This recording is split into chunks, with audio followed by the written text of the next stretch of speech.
بسم الله الرحمن الرحيم الحمد لله رب العالمين والصلاة والسلام على سيدنا محمد وعلى آله وأصحابه أجمعين اللهم لا علم لنا إلا ما علمتنا إنك أنت العليم الحكيم أما بعد السلام عليكم ورحمة الله وبركاته Allah subhanahu wa ta'ala bugün alıstan жақынға келген баршамыздың басып келген әрбір адамымызға сауаптан жазып дәрежелерімізді өсіріп және екінші қадамымызға Allah subhanahu wa ta'ala пенделікпен жасаған қате-күнәларымызды кешірген болуын Алладан сұраймыз.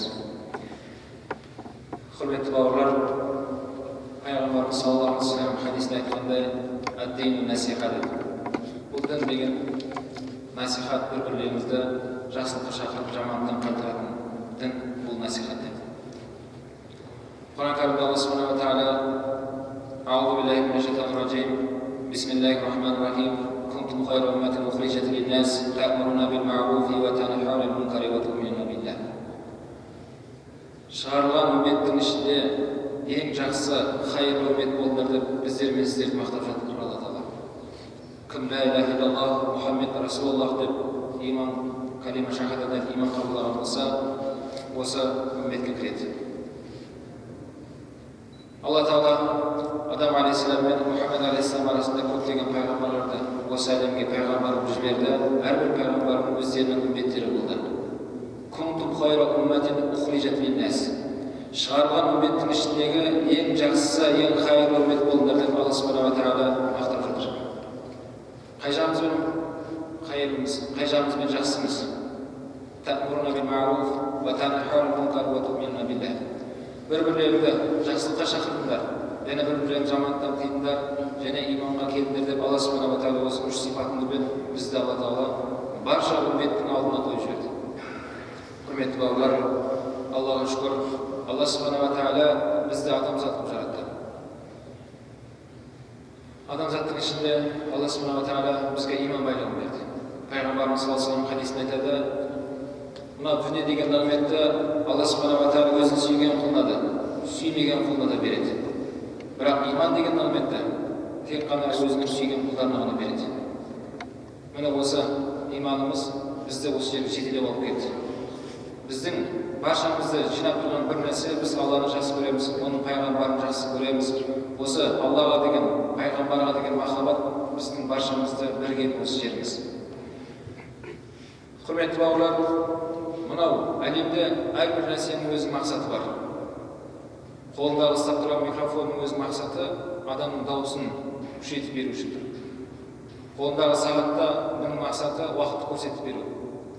Мініп жүрген көлігіңіздің мақсаты сізді ары бері алып жүру. Сол өмір тіршілігін уақытына кешіктірмей істеуіңіз үшін. Сол секілді мынау күннің шығуы, күннің батуы, негізінде күн шығып жатқан жоқ, біз шығып жатырмыз, біз батып жатырмыз. Жер өзі айналып жүр, және күнді айналып жүрміз. Осы әрбір өмір тіршілігіндегі қыбырлаған, жыбырлаған әрбір қалқиып тұрған мақұлық болсын, басқа болсын, табиғат болсын, баршасы Алладан қойылған өздерінің мақсаттары бар. Бұл жайында Алла Тағала Құран кәрімде айтады, аспан мен жер оның ішінде бар Алла Тағаланы дәріптеп тұр дейді. Алланы ұлықтап тұр. Және осының ішіндегі аспан мен жердің ортасындағы әрбір жануар болсын, өсімдік болсын, барша нығмет міне біздер мен сіздер үшін жаратылды. Жылқылар не үшін жаратылды? Қойлар не үшін жаратылды? Сиыр, жеміс-жидек не үшін пісіп жатыр жаздың күндері? Кімге оның бәрі? Міне біздер мен сіздер үшін. Олар мақсаты, жылқы деген жануар өте күшті, біз онымен күшті сынаса алмаймыз. Бірақ Алла субханаху ва тағала ол жылқыны біздерге бойынсындырып қойды, ол етін беріп жатыр, сүтін беріп жатыр, және терісін беріп жатыр. Оның осы әлемге келудегі мақсатын Алла субханаху ва тағала сондай қылып қойды. Адамзатқа бойынсынуға, адамзатқа осындай несібе қылып берді. Бірақ соның бәрін біз ішкеннен кейін, оны жегеннен кейін ғалымдарымыз айтады, біздер таза нәрсені нәжасқа айналдырып тастайтын бір аппарат болып қалмайық дейді. Таза нәрсені киеміз, таза нәрсені жейміз, тіпті жануарлардың өзіне сіздің жеген қарымыздың қабығын беріп жатса оны. Ішіндегі тазаны бізбен сіздер жедіңіз. Біздің мақсатымыз не? Алла субханаху ва тағала Құран кәрімде أفحسبتم أنكم خلقناكم عبثا وأنكم لا ترجعون сендерді жай тектен тек жаратты деп ойлайсыңдар ма? Және біз жаққа қайтпаймыз деп ойлайсыңдар ма деп Алла Субханала Тағала бізге осы аятта ескертме берді. Демек, осыншама әлем біздер мен сіздер үшін жаратылған болса, біз не үшін жаратылдық? Бізге де қойылған мақсат бар. Бұл жайында Алла Субханала Тағала Құран кәрімде аузу биллахи минаш шайтанир ражим ва ма халақтул джинна вал инса илля лиябудун. Жындар мен адамзатты өзіме шынайы құлшылық үшін жасаулар үшін жараттым деді. Біздің осы әлемге келудегі мақсатымыз Алла Субханала Тағаланы ұлықтау үшін келген екенбіз. Құл болу. Абдулла ибн Аббас радхияху осы аяттың тәфсірінде Алла Тағаланы тану үшін деп тәфсірлеген. Жындар мен адамзатты Алланы тану үшін деп тәфсірлеген. Біз Алланы қалай танимыз? Алла Субханала Тағаланы бір көз алдыңызға елестететін дүние емес, бір ұстап көрсететін бір нәрсе емес, немесе бір жерде тұрған бәріміз зиярат қылып, мынау екен ғой деп көп қайтатын нәрсе емес. Алла Тағаланы қалай танимыз? Бүгінгі уағызымыздың тақырыбы осындай болады. Біз Алла Субханала Тағаланы тануымыз керек. Бүткіл әлемді, баршамызды жоқтан бар қылып жаратқан Алла Субханала Тағаланы тануымыз керек. Алланы таныған кезде біздің жасап жатқан құлшылық ғибадаттарымыз ол ерекше болады. Пайғамбарымыз саллаллаху алейхи ва саллям жайынан иман жайлы сұрады. Иман дегеніміз не дейді?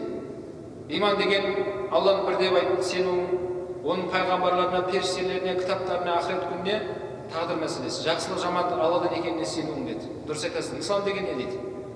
Алладан басқа тәңір жоқ екеніне куәлік беруің, Мұхаммед оның елшісі екеніне куәлік беруің, намаз оқуың, ораза ұстауың, зекет беруің, шамалың келсе қажылыққа баруың деді. Ихсан дегеніміз не дейді? Ихсан дегенің Алланы көріп тұрғандай намаз оқу, Алланы көріп тұрғандай ғибадат жасау. Алланы көре алмасаң, Алла сені көріп тұрғандай құлшылық жасау. Ихсан осыны айтты. Құрметті бауырлар, демек біз өзіміздің жоқтан барып жаратқан біздер мен сіздерді жаратқан Алланы тануымыз керек. Алла Субханала Тағаланы осы тану мәселесіне келген кезде түрлі жамағаттар шықты. Ислам тарихында көптеген осындай топтар шыққан. Алла Тағаланың есім сипаттарына келген кезде. Құрметті бауырлар, білесіздер, пайғамбарымыз саллаллаху алейхи ва саллям айтады, кім Алла Тағаланың көркем есімдерін, 99 есім бар ғой, аты. 99 есімін кім жаттап айтса, ол жәннаттың қалаған есіміне кірсін дейді. 99 есім жаттап алсаңыз. Бірақ ғалымдарымыз айтады, Алла Субханала Тағаланың есімі 99 ғана емес. Алла Субханала Тағаланың есім сипаты, есімдері оның шегі жоқ дейді, таусылмайды. Біздің ақылымыз көтеретін осы 99 ғана сипатты біздің ақылымыз көтереді. Мейірімді, ол түсінеміз, рахымды, кешірімді, жаратушы, ризық беруші, тірілтуші, өлтіруші деп сипаттар келіп жатқан кезде біздің ақылымыз көтереді осындай сөздерді. Осындай Аллах мейірімді екен ғой, Алла кешірімді екен ғой, Алла Тағала тәубаны қабыл қылушы екен ғой деп біз осы сипаттармен танимыз. Бірақ осы 99-ға барған кезде бұл осындай емес дейді ғалымдар. Оның ар жағында Алла Субханала Тағаланың есімдерін оның таусылмайды дейді. Бірақ ол жағында біздің ақылымыз көтермейді. Біздің ақылымыз көтермейтін Алла Субханала Тағаланың сипаттары бар. Алла Тағала Құран кәрімде айтады, мынау жарықты да, қараңғыны да жараттым дейді. Біздің ақылымыз бойынша бір жер, бір орын қараңғы болып тұру керек, немесе жарық болып тұру керек. Екеуі де жоқ еді. Мына әлем қандай еді сол кезде? Біздің ақылымыз бойынша дала жарық болып тұру керек, немесе кеш батып қараңғы болып тұру керек. Алла Тағала екеуін де жараттым дейді. Екеуі жоқ кезде қандай еді әлем? Ешкім айта алмайды. Ақылыңыз тоқтап қалады сіздің. Біздің ақылымыз бойынша бір нәрсе қимылдап тұру керек, немесе тоқтап тұру керек. Үшіншісі қандай десеңіз, ақылыңыз сыймайды үшіншісіне. Бір нәрсе тоқтап тұру керек, немесе қимылдап тұру керек. Сол сияқты бір жер жарық болып тұру керек, немесе қараңғы болып тұру керек. Екеуі де жоқ еді. Қандай еді әлем? Біздің осы көріп тұрған әлеміміз қандай еді? Біздің ақылымыз ол жағына жүргізе алмаймыз. Сол себепті Пайғамбарымыз саллаллаху алейхи ва саллям хадисінде айтады: "Ла туфаккиру ан затилlah, валакин туфаккиру ан халқилlah." Сіздер Алла Субханала Тағаланың затына пікір жүргізбеңіздер дейді. Бәлкім Алла Субханала Тағаланың жаратқан мақлуқтарына, жаратылысына пікір жүргізіңіздер. Өзіңізді зерттеңіз, аспанды зерттеңіз, жерді зерттеңіз, тауды зерттеңіз, зерттей беріңіз. Алланың шексіз құдіретін көресіз. Бірақ Алланы зерттемеңдер деді. Алланы зерттесеңіз де оның жауабын таппайсыз. Құрметті бауырлар, жаңа айтқанымызда біз Алланы қалай танимыз? Алла субханала тағаланы біз көркем есім сипаттарымен танимыз.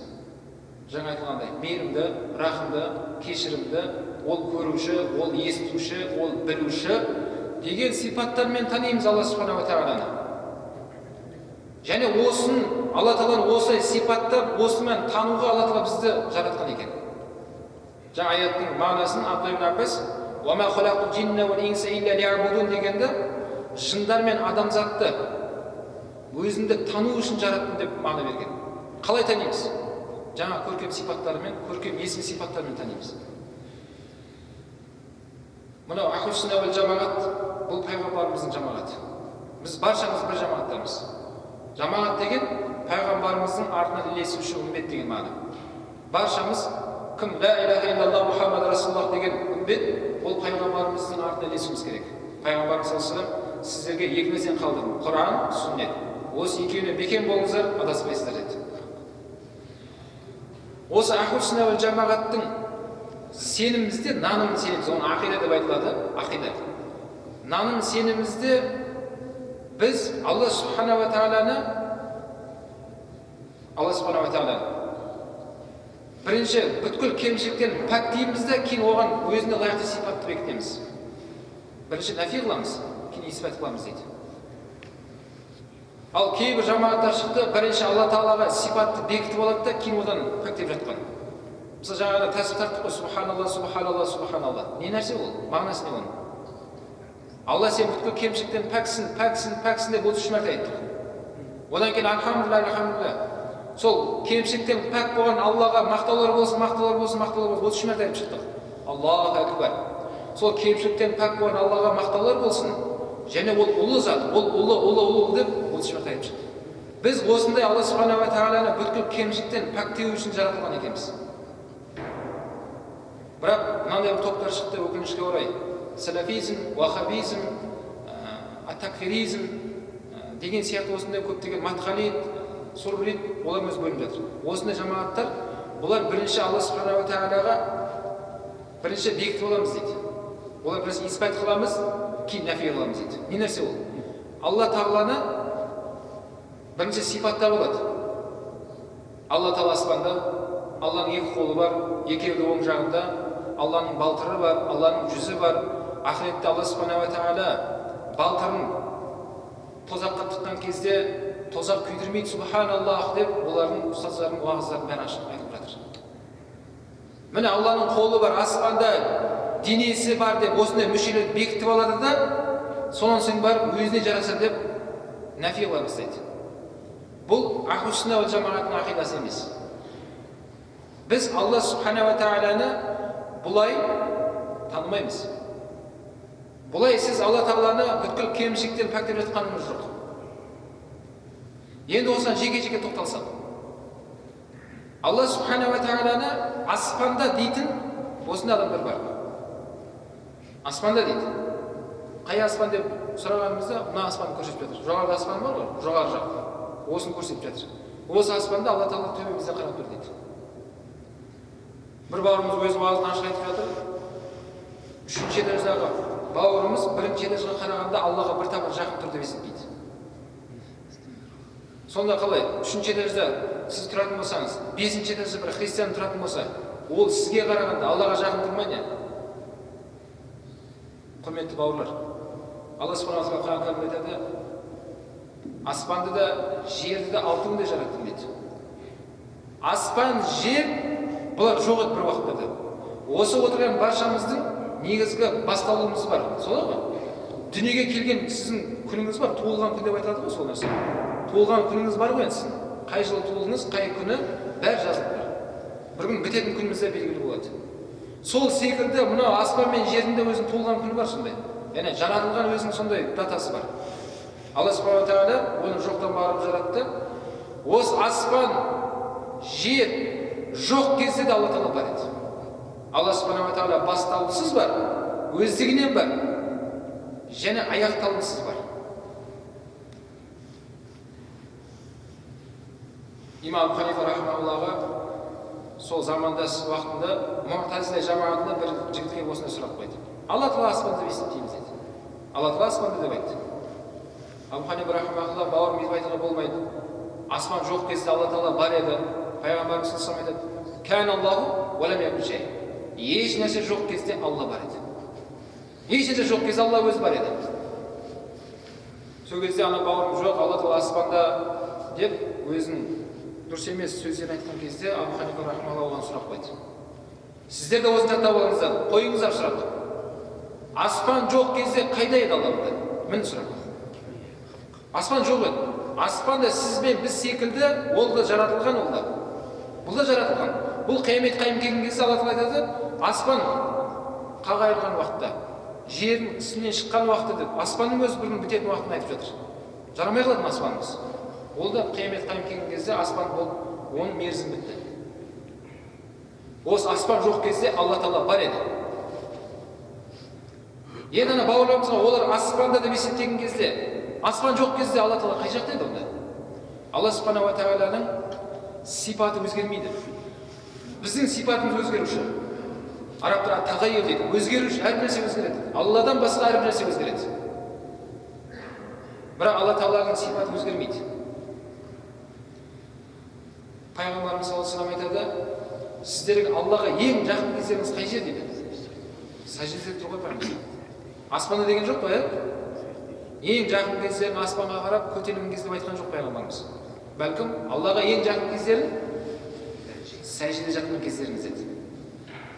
Сәждеде жатқан кезің Аллаға жақын кездер. Құрметті бауырлар, демек жаңа айтқанымыздай, Алла аспанда деп айту бұл дұрыс ақида емес. Ол бауырларымыз өзіміздің қазақ халқын өзімізге қойып жатыр. Бізде қазақта мынандай сөз бар дейді: төбемде Құдай көріп тұр ғой, Құдайдан қорықпайсың ба деген сөз бар ғой дейді. Бар ма осындай сөз? Бар. Төбемде Құдай көріп тұр ғой деп айтып жатыр ғой ағаларымыз. Қазақта осындай термин бар. Қазақ осы күнге шейін Алла аспанда деп келді. Сен неге биліктен сирақ шығарып тұрсың деген секілді сөздер де болды. Құрметті бауырлар, біз өзіміздің ата бабамызды түсініп алайықшы, кімдердің ұрпағымыз біздер? Абай атамыз айтады. Абай атамыз Алла тағаланы жаратылған мен жаратылмаған зерттеген келе ме дейді. Абай атамыз жаратылған деп біздің ақылымызды, ойымызды айтып жатыр. Жаратылмаған деп кімді айтып жатыр? Алланы айтып жатыр. Жаратылған мен жаратылмағанды зерттеген келе ме дейді. Шәкәрім атамыз айтады: Алла тағала сөйлеуші, жақпен, тілмен, біз секілді ондай сөзбен емес секілді дейді. Біздің ата-бабаларымыз бұл пайғамбарымыз саллаллаху алейхи ва саллямнан келе жатқан дұрыс жолда, дұрыс ақидада болған. Біздің ата-бабамыз аспан деп айтқан ешкім ондай жері жоқ. Енді жаңа сөздің өзіне тоқталатын болсақ, төбемде Құдай көріп тұр ғой деген олардың айту бойынша Алла тағала аспанға отырып алып, жерге қарап бізге былай қарап отырған жоқ. Құлдар не істеп жатыр екен деп. Төбеден жоғары қарап, былай қарап, ондай жер жоқ. Бізде қазақта мынандай сөз бар, бір екі жігіт сөйлесіп жатса, бір бауыры сол жұмыс бабына байланысты бір сөздер, дұрыс емес сөздер айтып жатса, екінші бауыр оған ескертеді: байқа, ертең жоғарыдан звоноктар келмесін саған, байқа, сен қатты сөйлеп жатсың деп, оған не меңзеп жатыр? Қойса істеп жатыр. Не айтты? Жоғарыдан айтты, жоғарыдан звонок келіп ертең екеумізге проблема болып жүрмесін тағы да деп осындай сөз айтты. Енді ол бауырым жоғарыдан күтіп жүре ма, қаша маған звонок келеді жоғарыдан, айтты ғой ана, жоғарыдан қаша маған проблема келеді деп жүре ма? Нені меңзеп тұр ол жерде? Жоғарыда нені меңзеді? Бастықтар ғой енді. Мына сөз басшыларға кетіп қалып, ертең екеумізді жұмыстан шығып кетпейік мына жерден. Байқашы, жоғары кетіп қалмасыншы дегені, бірақ жоғары деген терминді қолданды жерде. Жоғары деп жатыр. Бірақ ол аспанға қарап жатқан жоқ. Ол кімді ойлап тұр да? Өзінің бастықтарын ойлап тұр. Осы сөз бастыққа кетіп қалмасын деді. Бізде қазақ халқында осындай мағынада. Төбемде Құдай көріп тұр ғой дегенімен, Алла субхана ва тағала бұл жерде мұрақиб мағынасын айтып жатыр.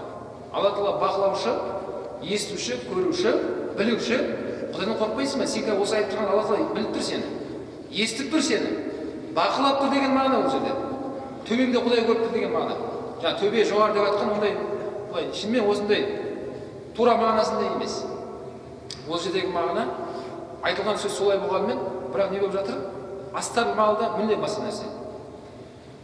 Немесе мынандай, бізде қазақ халқын білесіздер, біз дана халқымыз. Қазақта бізде мынандай сөздер бар. Сөз басқаша айтылады, бірақ мағына мүлде басқа нәрсе меңзеп тұрады. Мысал айтатын болса, үйге қонақ келсе не деп айтамыз? Тез шай қайнат дейміз. Газға шай қой, қонақта бір шын шай берейік дейміз. Бірақ газға шай қоймайсыз, су қоясыз. Дұрыс па? Ыдысқа суды қоясыз да, шайникпен суды қайнатасыз. Шайды емес. Шайды атқан заварканы кейін саламыз. Бірақ айтылған сөз қалай болды? Шай қайнат деп отыр. Тез шай газға қой, шай берейік деген сияқты. Демек солай екен, айтылып жатқан сөз осындай болғанымен, бірақ істеліп келген кезде басқаша болады. Демек сол секілді қазақта мынандай сөздер бар. Тура биде туған жоқ. Туғанды биде иман жоқ. Осыны басқа ұлттың адамдарына айтқан кезде олар тікелей түсінді. Сіздер қалай түсінесіздер осыны? Кім айтады? Тура биде туған жоқ, туғанды биде иман жоқ дейді. Қазақ нені айтты бұл жерде? Нені меңзеп? Ау? Әділ шешуді айтты. Алла разы болсын. Әділ шешуді айтты. Тура биде туған жоқ деп айтқаны, ол би болып, үкім шығаратын кезде өзінің бауырына бүйре бұрып кетпейді оны. Үкімді ақиқатты бұрмаламайды. Тіпті өзінің туған бауыр болып тұрған болса да, ол артынан үкім шығарады деді. Егер бұрса ше, бұрып кетсе, туғанды биде иман жоқ адамдар. Онда имансыз деп есептеген. Әділеттісті өзінің бауырына қарап бұрмалап, сол жерде жасырғаны үшін біздің қазақ ондайды туған биде имансыз жоқ деп есептеген. Енді қарасаңыздар, тікелей бұны біреулер былай түсініпті. Туған биде туған жоқ. Демек тура би болу үшін оның туыстары болмау керек деп есептеген. Туыстарың болмаса, мен тура бейім деп есептеген. Туғанды биде иман жоқ. Кімнің туыстары болса, өзінің туыстары болса, ол имансыз деп есептеген. Қазақ осыны меңзеп тұр ма не? Ондай емес қой. Сол үшін бізде қазақ, жаңа айтқанымызда дана халқымыз. Екі ауыз сөзбен астарлы сөйлейміз. Сол секілді мынау Құран Кәрімде барып тұрған астарлы сөйлейтін сөздер бұл жерде Алла Тағаланың. Бір сөз айтылғанымен, ол жерде ненің басқа нәрсе меңзейді. Пайғамбарымыз саллаллаху алейхи хадистері бар, тіке мағынасында аударылмайтын хадистер бар. Астарлы сөйлейді. Жаңа айтқанымыздай, қайтадан тақырыпқа оралатын болса, Алла Тағала аспанда дейді. Демек жаңа айтқанымыздай, біз қазақ халқы ешқашан Алла Тағаланы аспанда деп есептемегенбіз. Ондай сенімді емеспіз біз. Жаңа айтқанымыздай, бұл аспан, жер жоқ кезде Алла Тағала бар екенін білеміз. Ата бабамыз солай сенді, солай келе жатырмыз. Бұл пайғамбарымыз саллаллаху алейхи ақидасы. Бірақ аспанда деп айтқандар, олар ағымдар. Бұлар дұрыс емес сенімде жүрген бауырларымыз деп ашық айтамыз. Бұл муътазила жахмилардың ақидасы. Және қала берсе, христиандардың ақидасы сондай.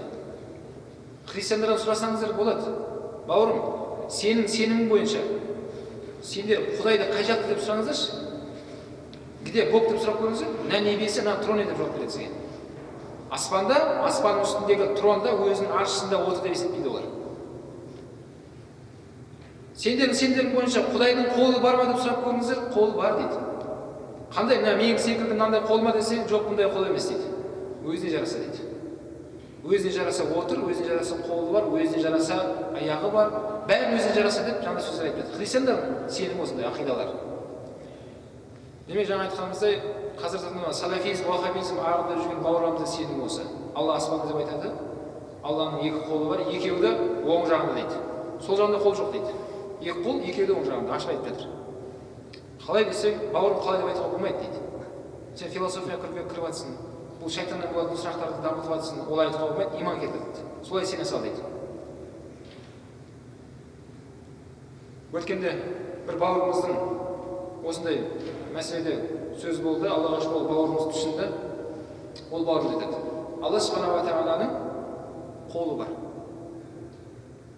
Оны қайдан шығардың? Міне Құран Кәрімде Алла субханаху ва тағала ятуллаху фауқа айдихим. Алланың қолы сендердің қолдарың деген аятты келтірді және басқа аяттар келтірді. Енді осы ят деген сөз Алла Тағаланың бұл сипаты, ят деген. Біз оған иман келтіреміз. Бірақ 114 сүренің ішінде қол деген мағына сөз жоқ жерде. Орыс тіліндегі рука деген сөз жоқ Құранда. Құранда ят деп келген. Яғни Аллахтың сипаты, біз оған сенеміз, иман келтіреміз оған. Алланың екі қолы бар деп өзінің сөзінен қайтпады. Бауырым, мынандай нәрсе деді. Пайғамбарымыз саллаллаху алейхи уассалам 40 жасында пайғамбар келген кезде пайғамбарымызға аят түсті. Осы асыл дінді адамдарға айтпас бұрын өзінің туыстарына баста деді. Өзінің туыстарының бәрін шақырды, өзіңнің соңғы пайғамбар екендігіңді оларға түсіндір деді. Пайғамбарымыз саллаллаху алейхи білеміз, Бәни Хашим руынан. Бәни Хашим руындағы Абдул-Муталибтің балаларының бәрін жинап, сол жерде дәм берілді. Сонан соң баршасы алдына шығып сөз сөйледі. Міне, құрметті аталар, құрметті ағаларым, құрметті бауырларым, Алла субханаху ва тағала осы сіздердің араларыңыздан мені соңғы пайғамбарым жіберді деді. Маған иман келтіріңіздер, маған көмектесіңіздер, маған пайғамбарлық деген үлкен аманат жүктелді. Осыны мен жеткізу үшін маған көмек керек деді. Менің туыстарым сіздерсіздер ғой мына жерде. Басқаға қарағанда сіздер менің туысымсыздар, біз бір атаның балаларымыз. Деп осы уағыз айтып жатқан кезде сол жерде Абу Лахаб деген пайғамбарымыздың көкесі орнынан қалқып тұрды. Абу Лахаб бұл Абдул-Муталибтің баласы, пайғамбарымыз саллаллаху алейхи көкесі. Яғни 10 баласы болған болса, бірі Абу Лахаб болса, бірі Абдулла пайғамбарымыз туылған. Демек осы Абу Лахаб деген көкесі орнынан қалқып тұрды да, бізде сөз бар ғой сондай, жетім деп. Сол секілді осындай сөздерін балаға айтады. Сен секілді жетімге қандай пайғамбар бар? Егер пайғамбарың келетін болса, маған келмей ме дейді. Абу Лахаб айтып жатыр. Менің екі қолым бар деді. Екі қолын ашық айтты, сол екі қолыммен мақтанды. Бір қолым дүнием мен деді. Дүние десең жетеді менде деді. Екінші қолым мен балаларым деді. Міне тепсе темір үзетін, сабаудай балаларым жүр мен деді. Пайғамбарың келсе мен сияқты адамға келмей ме деді. Сен сияқты жетімге қандай пайғамбар? Деп сол отырыстың ырқын бұзып, бәрін тарқатып жібереді. Біздің уақытымыз алып, не айтар екен деп отырсақ деп бәрін бұзып жіберді.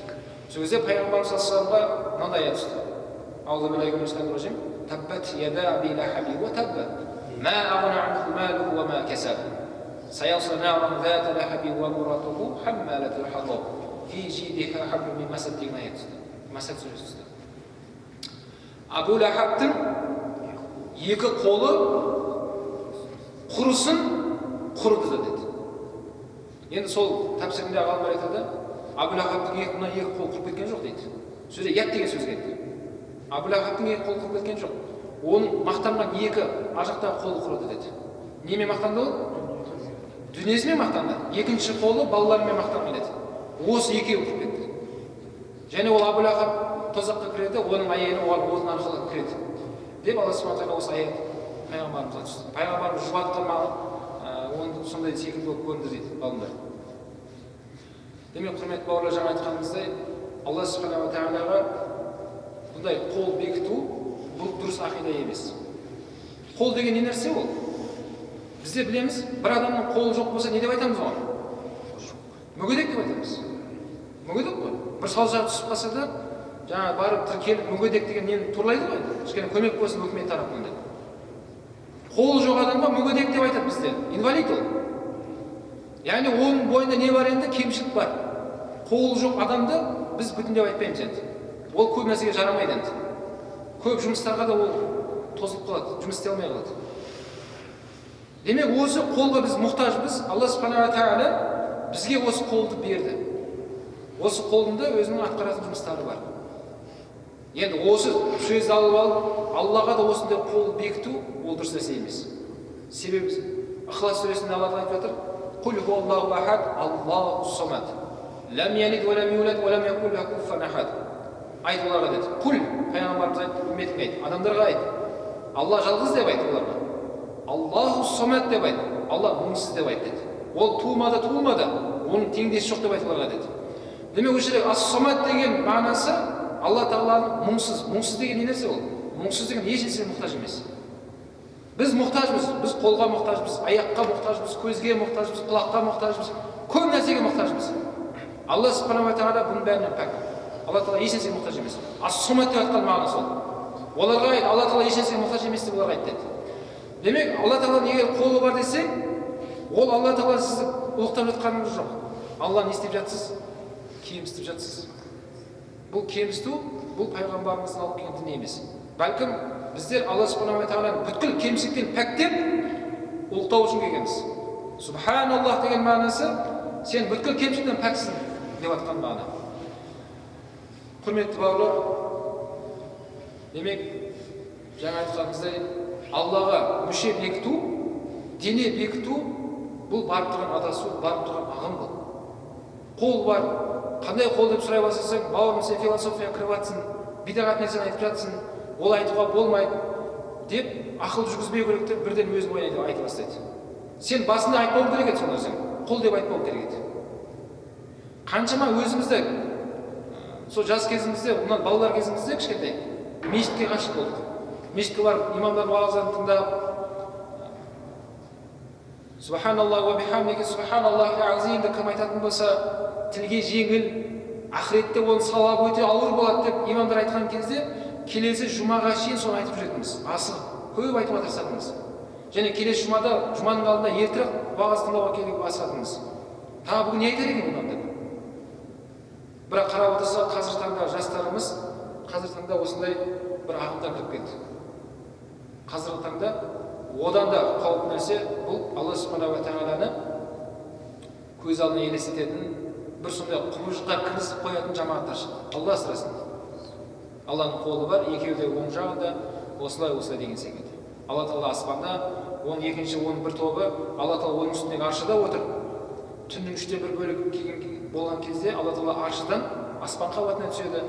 Кім сол кезде түнгі тахажжуд намазын оқып тұрған болса, Алла Тағала оны көреді, сөйтіп оның дұғасын қабыл етеді, қайтадан аспаннан көтеріп аршыға кетеді деп сөздер аша айтып жатыр. Құрметті бауырлар, бүгін осы жерде бүгін түн болады ғой алдымыздағы түн. Бұл түн бүгінгі осы сенбінің түні емес, ол ертеңгі жексенбінің түні. Түн бірінші жүреді, күн артынан жүреді. Осы бүгінгі болады ертеңгі жексенбінің түні бізде бүгін болған кезде, бүткіл әлемде түн болып тұрмас ол кезде. Осы Қарағандыда түн болды. Сөйтіп, бүткіл әлемде жер планетамызды бәрінде сол бір уақытта сағат түнгі 12 десе, бәрінде түнгі 12 болып тұрамыз ол кезде. Түн сағат 3-ке, 2-ден асып 3-ке барған кезде, бәрінде сол түннен 3/1 бөлігі, түннен 3/2 бөлігі, бәрінде бірдей болып, бәрі тақашып тұрамыз ол кезде. Олай емес қой. Мына жерде түн болып жатқан кезде екінші жақта не болып жатады? Таң атып жатады. Солай ғой? Құрметті бауырлар, жаңа айтқанымыздай, бұл хадисті ғалымдарымыз тіке түсінбеуге бұйырады. Бұл хадисте Ахлу-сунна уал жамааттың ғалымдары мынандай мағына береді. Кімде-кім түнгі намазға тұратын болса, түннің 3/1 бөлігінде, екінші риуаятта түннің 3/2 бөлігінде Алланың рахметінде болады деп мағына берген. Яғни кім түнгі намазда тұрса, Алланың рахметінде боласыз. Алланың амандығында боласыз. Дұғаңыз қабыл болады деген мағына бұл жерде. Ал жаңағыда тікелей аударамыз дегенде, тікелей. Өзі нұзул деген тек қана түсу мағынасы емес ол жерде. Соны тікелей алып, сол мағынасына істетеміз, Алла Тағала түседі дейді де, бұл сол мағына дейді. Бауырым, жаңа сөздер айтып жатсың, сен философияға кіріп кеттің, сен философияны айтып жатсың, ақыл жүргізуге болмайды деп, мына ақылыңызды мына жаққа жинап тастайды. Алла субханаху ва тағала бізге мына ақылды, сананы не істеген жоқ? Былай істетпеу үшін берді ме, жоқ істету үшін берді ме? Білесіздер ме, мына Европалық батыстың ғалымдары не үшін ислам дінін қабылдап жатыр? Олар ақылды жүргізіп жатыр. Зерттеп жатыр, зерделеп бәрін салыстырып көрген кезде ақиқат дін ислам екендігін көрді олар. Ислам дінін сол батыстың ғалымдары қабылдап жатыр. Мысалы, Жак Кусто исламды қабылдады. 15 жыл экипажымен мынау теңізді ашты ғой. Бір жағы ашшы, бір жағы тұщы, бір-біріне араласпайтын теңізді аштым деп бүткіл әлемге паш етті. Сол кезде мұсылманның ғалымдар оған Құрандағы аятты көрсетті. Осыдан 14 ғасыр алдын түскен Құранда жазылып тұр ол деді. Алла Тағала Құран кәрімде айтқан, теңізді жараттым, бір жағы ащы, бір жағы тұщы, бір-біріне қосып кетпейді, ортасын сендердің көздерің көрмейтін перделеп қойғанмын деді. Су араласып кетпейді бір-біріне. Мына жағын ішіп көрсеңіз ащы, мына жағын ішіп көрсеңіз тұщы. Бірақ сіз үшін бәрі бір теңіз болып тұр да. Ортасын перделеп қойғанмын деді. Сендер бірақ оны көре алмайсыңдар. Сол теңізді тауып Жак Кусто әлемге паш еткен еді, ислам ғалымдар осы аятты оқып көрсетті. Бауыр, бізге жаңалық емес бұл деді. Құран кәрімде жазылып тұр ғой бұл нәрсе деді. Сол кезде Жак Кусто, ол кісі ғалым адам ба, көрдіңіз бе? Ол кісі исламды қабылдады. Неге? себебі айтқан сөз мынандай болды: мен осы теңізді ашуыма 15 жыл уақытым кетті деді. Мына 21 ғасырда бүткіл технологияны салдым осыған деді. Қаншама адамдар осыған жұмылдырылып, 15 жылдан кейін бар осы жаңалық ашқан кезде мен көз алдыма елестете алмаймын. Осыдан 14 ғасыр алдын мен секілді осындай бір капитан шығып, экипаждарымен бастарына сондай касапандраны киіп алып, палдан олқыларымен теңіздің астында іздеп, елестете алмаймын деді. Осыдан 14 ғасыр алдын әлемдегі мәдениет белгілі қандай болған? Мүмкін емес деді. Мүмкін емес. Бұндай технология, бұндай кемелер, бұндай болмаған ол кезде деді. Мына Құран Алланың сөзі екеніне мен куәлік беремін, ақиқатында Алланың сөзі деп иманға келдіңіз. Біздің ислам діні осыған бұйырады. Ала татадаббарун, ала туфаккирун, ала таақилун деген көптеген аяттар бар. Салыстырып көрмейсіңдер ма? Ой жүгіртіп салыстырмайсыңдар ма? Деген көптеген аяттар бар. Ақыл жүргізбейсіңдер ма? Ала таақилун. Жаңағыдай ақылмен айта бастасаң, бауырым ақыл жүргізбе, ойлануға болмайды. Осы екі қол оң жағында айтып болды. Ақыл жүргізбе дейді. Кешіріңіз айналайын. Бұл ақылды Алла Тағала бізге былай нетіп қойған жоқ, беріп қойған жоқ. Бұл ақылды Алла Субхана ва Тағала бізді Алланың құдіретін көру үшін.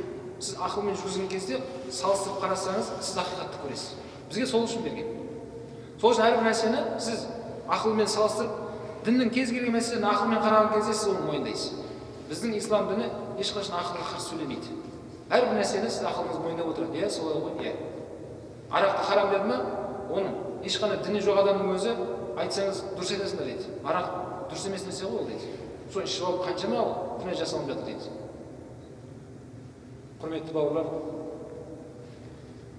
демек біз мұсылмандар тура жолдан біз айнымауымыз керек. Біздің ата-бабамыз Ахлу сүнна уал жамаат ақидада келді, біз осы ақидада кетуіміз керек. Бұл ақылдың өзі, оның өзін шектеулі. Отырып алып ақылмен бәрін көре беруге болмайды. Мысалы, көзіңізбен бүткіл нәрсені көре беруге бола ма? Осы жерде отырып Астананы қазір қарап отырсыз да, Астанада не болып жатқанын мына жаққа қарап қойсыз, Алматыны көріп отырсыз. Оны теріс қарап алып, мына жаққа қарап Меккені қарап отырсыз, Каабада, ой, машалла отырып ғой деп. Көзбен көре беруге бола ма? Бір сәтте отырып алып. Көзіңіздің өзі шектеулі, шектеп қойған. Белгілі уақыт жерді ғана көресіз, ол ар жағы бұлдырап көрінбей қалады. Ол жасыңыз ұлғайған сайын ол да жақындай береді бері қарай. Сосын жалғыз тұрған көре алмай қаласың, аталарымыз жүр ғой. Қайсысың ол деп тұрады. Сол секілді құлақтың да әрбір денеміздегі мүшелердің өзінің шектеулері бар. Мына ақылымыздың да өзінің шегі бар. Отырып алып Алла Тағаланы зерттеуге болмайды ғой. Алла осындай шығар, мүмкін мұндай шығар, осындай шығар, жоқ, ол дұрыс емес. Бұл барып тұрған адасып алып барады. Білсеңіздер, мынау имам Бұхари, Ахмад бин Хамбал радхияллаху анху уақытында мынандай сынақтар болды бізде. Құран мақлұқ па, мақлұқ емес па? Мақлұқ деген жаратылған ба, жаратылмаған ба деген сынақ болды. Сондай сынақпен көптеген адамдар осы жолда құрбан болды. Бірақ қазір біздің уақытымызда Құран емес, ол Құран Алланың сөзі ғой. Енді сол сөзден бұрын Алланың өзіне кірісіп кетті қазір адамдар. Алла Тағала қай жақта, қандай деп соны зерттеп, оның орнын іздеп, қай жерде десең аспанда дейді. Не айтып тұрсың десең, онда сен ақидан дұрыс емес дейді. Құрметті бауырлар, құрметті жастар. Мынау араб мемлекеттерін біз көрдік. Сол араб мемлекеттерінде негізгі мешітке келетін жамағат дейміз ғой, көпшіліктің санын құрайтын үлкен кісілер екен. Жаңағы жұмыс зейнетке шығып, көп уақытын енді мына өмірден ана қабірім жақындап қалды мен. Өткен өмірін есіне алып, көзіне жас алып, Алладан кешірім сұрап, көп мешітке келетін үлкен кісілер. Жастар келеді, бірақ біздегі секілді емес. Елге келсек, бізде көрсеткісі керісінше екен. Бізде әрбір мешітті қарап жүрміз Қазақстанда. Жастар мешітке келетін жамағаттың санын құрап жатқан 70%, кейбір мешіттерде 80%-ді жастар құрап жатыр. Қалған 20%-ді орта буындағы ағаларымыз, ақсақалдарымыз құрап жатыр. 80%-ді жастар құрап жатыр. Бұл жақсы көрсеткіш. Бұл жақсы нәрсе. Бірақ бұның екінші жағы бар. Ғалымдар мынау жас буынды суға теңейді. Су егер өзінің арнымен ақпайтын болса, ол адамдардың басына қасірет алып келеді дейді. Сел алды дейді ғой бір жерде. Сел алған кезде ол тілсіз жау деп нені айтты бізде қазақта? Отпен суды айтты. Су тасыған кезде ол тілсіз жау көп адамдарды жапырып кетеді. Сол секілді жастар да солай деді. Егер жастарда өзінің дұрыс жолымен жүрмейтін болса, бұлар көп адамдарға қасиет алып келеді дейді. Құрметті бауырлар, енді жаңа тақырыпқа оралатын болсақ, міне осы Алланы тану мәселесіне келген кезде жастар адасып жатыр қазір. Адастырып жатқандар бар. Мысалға, бір бауырымыз мешітке келді, намазды жақында бастағансыз, осы таяуда ғана бастағансыз, ақырындап намаз оқып жүрсіз. Сіздің сол намазға жақында кіргеніңізде соны танып қоятын жігіттер бар. Сіз намаз оқып болған екен, жаңыңызға таянып келеді да, өзіңізбен танысады, намазыңыз қабыл болсын деп пікірлеседі, сөйтіп жыл сөзін айтады, тақуа болып көрінеді сізге. Сонда бір тәтті сөздер айтады ана жерде. Алла, пайғамбар деген сөздер кетіп жатыр арасында. Құран, хадис кетіп жатыр. Сіз оны бауырым, мұсылман бауырым екен, өзім секілді деп, оған жан тәніңізбен сеніп қоясыз. Сол бауырымыз бір күндердің бір күнде сізге былай деп айтады: бауырым, қабыл болсын намазыңыз дейді. Бірақ мен сізге бір нәрсені ескертейін дейді. Мынау асыл дінімізде пайғамбарымыз саллаллаху алейхи вассалам үш дінмен жеткізген, үш жолмен жеткізген. Біріншісі ақида мәселесі, сенім мәселесі. Алланы дұрыс тану. Аллаға серік қоспастан өзін жалғыз деп сену. Ақида мәселелері. Екіншісі шариғат. Шариғат деп жатқанымыз мынау дәрет суыңыздан бастап, дәрет алу, таяммум, ғұсыл, намаз, ораза, зекет бәрі осы шариғаттың ішінде тұр. Шариғат өзі төртке бөлініп кетеді бұл. Ғибадат, муамалат, никахат бұл осындай бөліктерге бөлінеді. Төртіншісі жинаят. Ал үшіншісі, демек ақида, шариғат, ақылақ мінез. Осы үш жолмен пайғамбарымыз саллаллаху алейхи вассалам 23 жылда исламды толық бізге жеткізіп кетті. Үш жолмен. Біз оны дұрыс айтады дейміз. Пайғамбарымыз шынымен осылай жеткізді. Адамдар пайғамбарымыз Меккеде 13 жыл таухидқа шақырды, 13 жыл. 10 жыл Мединеде жүрді. Бәрін қосқан кезде 23 жыл болды. Демек бірінші адамның наным сенімі дұрыс болу керек дейді, сіздің намазыңызды мынаны жоққа шығарып тастайды. Намазыңыз дұрыс емес дейді. Орындай берді бұл, бірақ қабыл емес дейді. Неге қабыл емес? Себебі сенің мынау бірінші жүріп келген басқышың мынау дұрыс емес дейді. Мынау біріншісі дұрыс емес дейді. Қалай дұрыс емес? Себебі сен намазың қабыл болу үшін мынаны туралау керек. Ақидаң дұрыс болу керек. Не нәрсе бұл ақида деген? Ақида деген дейді. Оны қазір таухид деп өздері осындай термин қойып алыпты. Таухидқа шақырмайсыңдар ма, таухидты айтпайсыңдар ма, құрметті имамдар, халыққа таухид айтпайсың ба дейді. Субханаллахи азим. Біздің ата бабамыз Аллаға шүкір осы 12 ғасырлық таухидты түсініп алған не нәрсе екен? Таухид деген не нәрсе ол? Таухид деген Алланы жалғыз деп айту. Уахид деген шығады араб тілінде. Уахид. Таухид деген Алланы жалғыз деп айту. Оның серігі жоқ. Жалғыз ол. Енді бізде қазір қазақтар көшеге шықсақ, жалпы халық мұсылманға, Алла екеу үшеу деп жүргендер бар ма не? Мен түсінетінім, егер бір бауырларымыз ашық айтып жатыр, 90 жыл ғана таухид бізге келді деп жатыр, шынайы таухид келді деп айтып жатыр. 89-90-да келді дейді. Оның алдында біздің аталарымызда мүшрик болды ма не? 88-87 жылдары или біз буддист болдық па?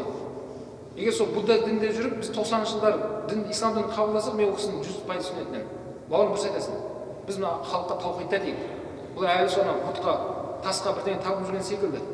Айтайық, мен оны түсінемін. Бірақ біз қарап отырсақ, кешіріңіз айналайын. Сізбен біз секілді маңдайы сәждеге тиіп намазға келе алмай жатса да мына жерге, оразасын ұстай алмай жатса да, түрлі себептермен қажылыққа бара алмай жатса да, оның жүрегінде таухид тұр, Аллаға шүкір. Оны уайымдамаңыз. Білеміз ғой, халықты көріп отырмыз. Жаман түс кезінде жетіп келеді ғой осы жерге. Имам бір Құран оқып берші. Бүгін бір түсі көріп дейді. Кеше Құдай сақтап қалды, бір Құдай беріп жүрген деген едім дейді. Біз ба? Анау неке қидыруға мешітке келген кезде қарындастарымыз, қара көздеріміз орамал іздеп жүгіріп жүрген қарындастарды көресің. Орамал беріңізші, мешітке кірейін деген едім дейді. Не болды десем, ана досының некесі қиын еді, соған қалып кетпейші, орамал беріңізші дейді. Мұсылманның қызы есен түсіп жатыр ана қызын. Соны жүгіртіп солай бездіріп айтқан таухиды ғой оны. Мына мешітке жалаңбас кіруді өзіне ол дұрыс санай алмай тұр, кіре алмай тұр мешіттен. Міне соны солай істеп тұрған ол таухиды соны. Яғни Алла жалғыз деген иман Алла үшін бәрімізде бар. Оны таухидқа шақыр деп жатқан термин осылай айтқанымен, бірақ оның астарында басқа нәрсе. Жаңа айттым ғой. Бұл жерде мынау намазың қабыл болады қашан? Сен ол солар секілді Алла аспанда Алла. Оның ар жағында аршыда отырады, түннің 3-те 1-інде аспанға түседі, қайтадан көтеріліп кетеді, түсіп. Жаңа ғалымдар айтады, қалай сонда менде күн шығып жатса, менде түн болады, түсіп шығып тұра бере ме Алла сонда? Не айтып тұрсың сен дейді. Одан басқа не? Қалай сонда түсіп қалай? ой астағфирулла аузубилля, сен философияға кіріп кеттің дағы дейді. жоқ сен өзің соны апарып жатрсың ғой айтуға. жаңа айтқанымдай бізде не жарық болса не де қараңғы болып жатыр. алла тағала көп емес қой, бір жерге түсіп сендер мына жаққа түсе беріңдер, мен мына жақтан шыға беремін дейтін. ондай емес, алла жалғыз. қалай ол? түннің 3-тен 1 бөлігінде түседі деп сен не айтып тұрсың деп айтсаң, философия кіріп кеттің, ақыл кіріп кеттің. демек жаңа намазды ақырындап үйреніп жатқан бауырымызға осыны айтады. бауырым, сенің ақидаң дұрыс емес болса, намазың да дұрыс емес дейді. мың жыл оқысаң оқи бер, садақаны бере бер, қабыл болмайды дейді. неге? себебі сен алла тағала аспанда деп айт, алланың 2 қолы бар, екеуі де оң жағында деп айт. алланың балтыры бар. балтыр деп жатқан мынау аяқ. сан дейміз ғой қазақ тілінде. орысша ляшка. алланың осындай балтыры бар дейді. алланың жүзі бар дейді осындай. Күллу мен алейха фән, ва ябқа зул жалали вал икрам, ва ябқа ваджху зул жалали вал икрам деген аятты барлық нәрсе жоғалады да, ол жерде уәжх деген сөз ғана ұстап тұрулар. тек қана алланың жүзі ғана қалады дейді. тіпті алланың басқа сипаттарды жоғалды деп айтқан сөздерінде көрдім. кітаптарында тұр. алланың былай жүзі ғана қалады дейді. қалай сондай? былай бет ғана қалып кетеді де қалған жоқ па енді? о астағфирулла, сен философияға кіріп алсың тағы дейді. құрметті бауырлар, жаңа айтқанымыздай, осы сенімді айтпаған кезде жастарды не істеп жатыр? осы жұртын алып жатыр. бұл барып тұрған ағым имам Тахауи рахимахулла өзінің ақида кітабында айтады. имам Тахауидің таухид ақида кітабында кімде-кім алла тағалаға мүше берсе, ол адам кәпір болды дейді. біз бұл бауырларымызды кәпірге шақырып жатқанымыз жоқ. ғалымдар айтады, бұлар жардың жағасына барып тұрып қалып жатыр дейді. алланың қолы бар дейді де, қандай қол? менің сияқты мынандай ма десем, мен өйтіп айтқан жоқпын ғой дейді. өзіне жараса дейді. өзіне жараса деп айтуымен олар жарға барып тұрып қалып жатыр. егер осындай қол деп айтса, онда кетті жарға. онда сөзі кәпір болады. сол үшін бұлар адасқан бауырымыз деп есептейміз, адасқан. бірақ бұл пайғамбарымыздың саллаллаху алейхи алып келген шынайы таухидын айтып жатқан жоқ олар. шынайы ақидада емес. бұл ағым сондай. адамдардың бәрі соған шақырып жатыр. кім сол ағымды қабылдамаса, олардың бәрі адасқан деп есептеп жатыр. сөйтіп жастарымызды нешке бөліп жатыр екіге. жастардың айыбы сол ғана екен. сіз оны қабылдамасаңыз, бауырым, алла саған хидаят берсін дейді. алла саған тура жолды көрсетсін, дұға қыламын саған деп бұрып кетіп қалады. құрметті бауырлар, жаңа айтқанымыздай, жоғарыда алла субхана ва тағала өзін зерттеу үшін, өзін тексеру үшін, іздеу үшін жаратқан жоқ бізді. біздің ақылымызда жетпейді оны. іздесеңіз де таппайсыз. бұл дени емес ол. іздеп барып, зиратты көріп қайтатын қай жерде екен дейтін құдай емес. Құранда 114 сүре бар. Пайғамбарымыз саллаллаху алейхи ва саллям мыңдаған хадистер жетіп келді бізге. солардың ішінде бірде-бір сұрақ жоқ. Алланы іздеңдер, табыңдар, зерттеңдер, ондай сұрақ жоқ. қабірде 3 сұрағымыз бар. Ақыретте 40 сұрағымыз бар. біз сол сұрақтан дайындалуымыз керек. Алла тағала бізге ғибадат жаса деді. намазыңды оқы, зекетіңді бер, оразаңды ұста, қажылыққа барып бер шаман кезде. ата-анаңды уф деп айтпа, көршіңмен жақсы тұр. сен мейірімді бол, арақ ішпе, зina жасама, өтірік сөйлеме. Алла тағала осыны бұйырған еді бізге. Біз осымен айналысуымыз керек. Біз осы нәрсемен айналысуымыз керек еді. бірақ келіп алып, осының бәрін мына ысырып қойып, оның бәрін қатырып қойған секілді, сол бұйрық берген Алланы зерттеп жатыр. Алла сондай, Алла мынандай. осы жерде өткенде бір бауырыммен осы мәселеде сөйлескен кезде жаңа бауырым айтып жатыр да, Алланың 2 қолы бар, 2 осында балтыры бар, жүзі бар, орнынан тұрады, жүреді, жоғарыдан төмен қарап түседі, қайтадан көтеріледі. осындай сөздер бізге үйретті деді. бауырым, шынымды айтшы, саған соны үйретіп жатқан кезде көз алдыңа бірдеңе елестеді ме, елестемеді ме деді. шынымды айтшы маған дегенім, елестеді дейді. көз алдыма бірдеңе елестеді деді. 2 қолы бар, шашы күдірәби, бұйра деп есептейді, сақал мұрты жоқ, балтыры бар, жүзі бар, сондай бір жаратылыс елестеді. мен намаз оқыған кезде сол елестеді дейді. ғалымдар айтып жатыр, егер кімде-кім осындай бірден елестеп сол намаз оқытырған болса, ол Аллаға намаз оқытырған жоқ дейді. ол көз алдындағы елестеп тұрған құмышқа ғибадат қылып жатыр дейді, Аллаға емес. себебі Алла сенің ана ойлап тұрғаныңда көз алдында көрініп тұрған бір құмыш елестің бәрінен пәк. Алла тағала ондай емес. Алла тағала ондай емес. ал қарап отырсақ, бірақ жастарымызды осы өздерінің дұрыс емес батыл жолдарын ашықтан ашық насихат айтып, жастарымызды азыратқан жерлерін көріп отырмыз. Одан қала берсе, осы жолға жету үшін өздерінің дұрыс емес идеологияларын, дұрыс емес ойларын адамдарға санасына сіңдіру үшін олар мынандай методиканы қолданды. Біз білеміз, біздің ата-бабаларымыз, Аллаға шүкір, 12 ғасырдан астам алдын ислам дінін қабылдады. Алхамдулилlah, біз мұсылман халқымыз. Осы отырған әрқайсымыз, қазақта мынандай сөз бар, молданың баласы дейді, молданың қызы дейді. Уайымдамаңыздар, бәріміз молданың балаларымыз. Не өз жұртыңызда, не нағашы жұртыңызда деп көріңіздер, сұрасып көріңіздер. Міндетті түрде бір молда бар бұл жерде. Молда деген кім ол? Молда деген сауатты адам. Арабша сауаты бар, ақ пен қараны ажырата алатын, көзі ашық, көкірегі ояу адамды молда деп айтқан. Осы біздің ата-бабаларымыз бізге дұрыс жолды жеткізіп берді. Мына 70 жыл атеистік осындай идеологияның уақытында біздің ата-бабамыз Алла сырасын діннен қашып кеткен жоқ. Дін тастап кеткен жоқ ешкім. Мынау орекеңдер, сол кездегі орыс патшалығы, олар біздің ата-бабамыздың біздерге жеткізіп жатқан насихатын, олар бұл қазақтардың діні емес, бұл олардың менталитеті, олардың өздерінің дәстүрі деп мән бермеді олар.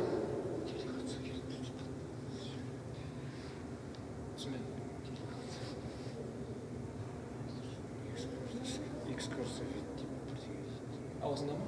Кіру керек па? Жас болып қалды. Ата-бабамыз 70 жыл атеистік идеологиядан аман-есен өтті. Дәстүрмен жеткізді бізге.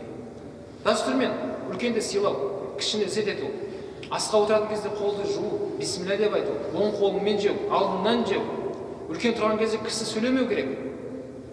Қыз бала қырық үйден тыйылады деген секілді дәстүрімізбен дінді жеткізіп отырды. Біздің дәстүріміз дінмен егер бітесе қайнасып кеткен еді бұл. Олар соны ажыратылмады. Ол қазақтың өзі менталитеті ол. Ол өздерінің дәстүріне мән бермеді, бірақ оның астында дін не болып жатты, бізге насихатталып жатты. Қазіргі мынау вахабизм, салафизмнің терминінен суғып жүрген кейбір қазақсымақ бауырларымыз, бұлар осыған қиянат қылып жатыр. Дінмен жүресің ба, дәстүрмен жүресің ба дейді. Алдында екімен бөліп қойып жатыр.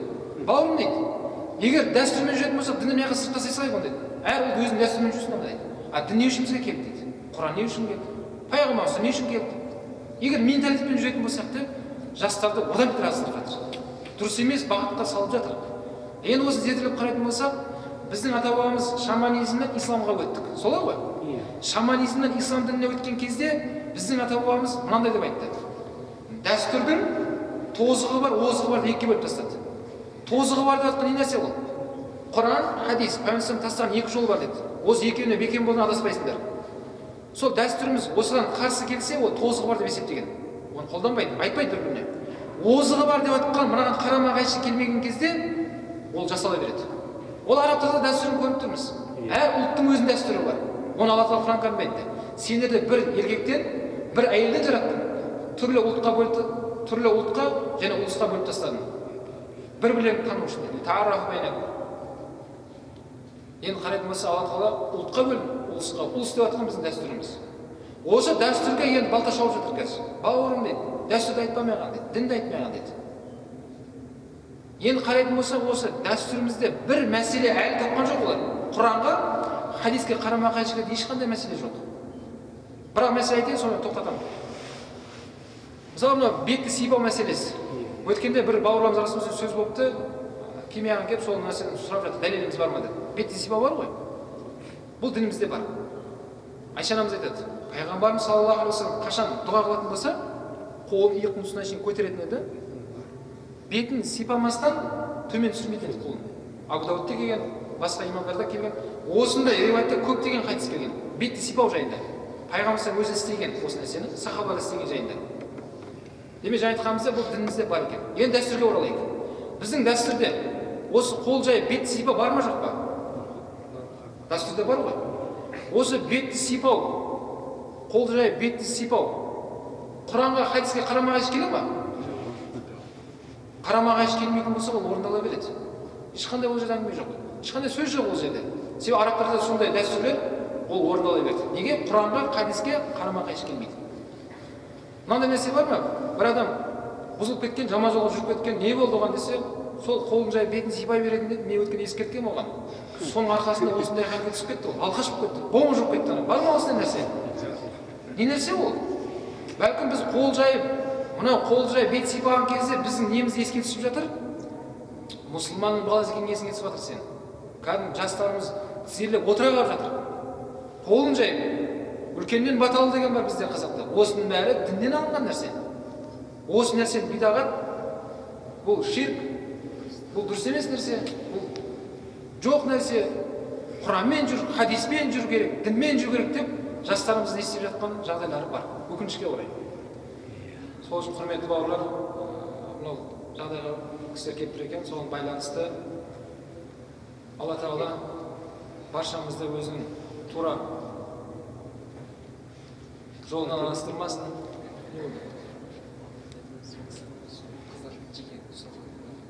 Болды ма?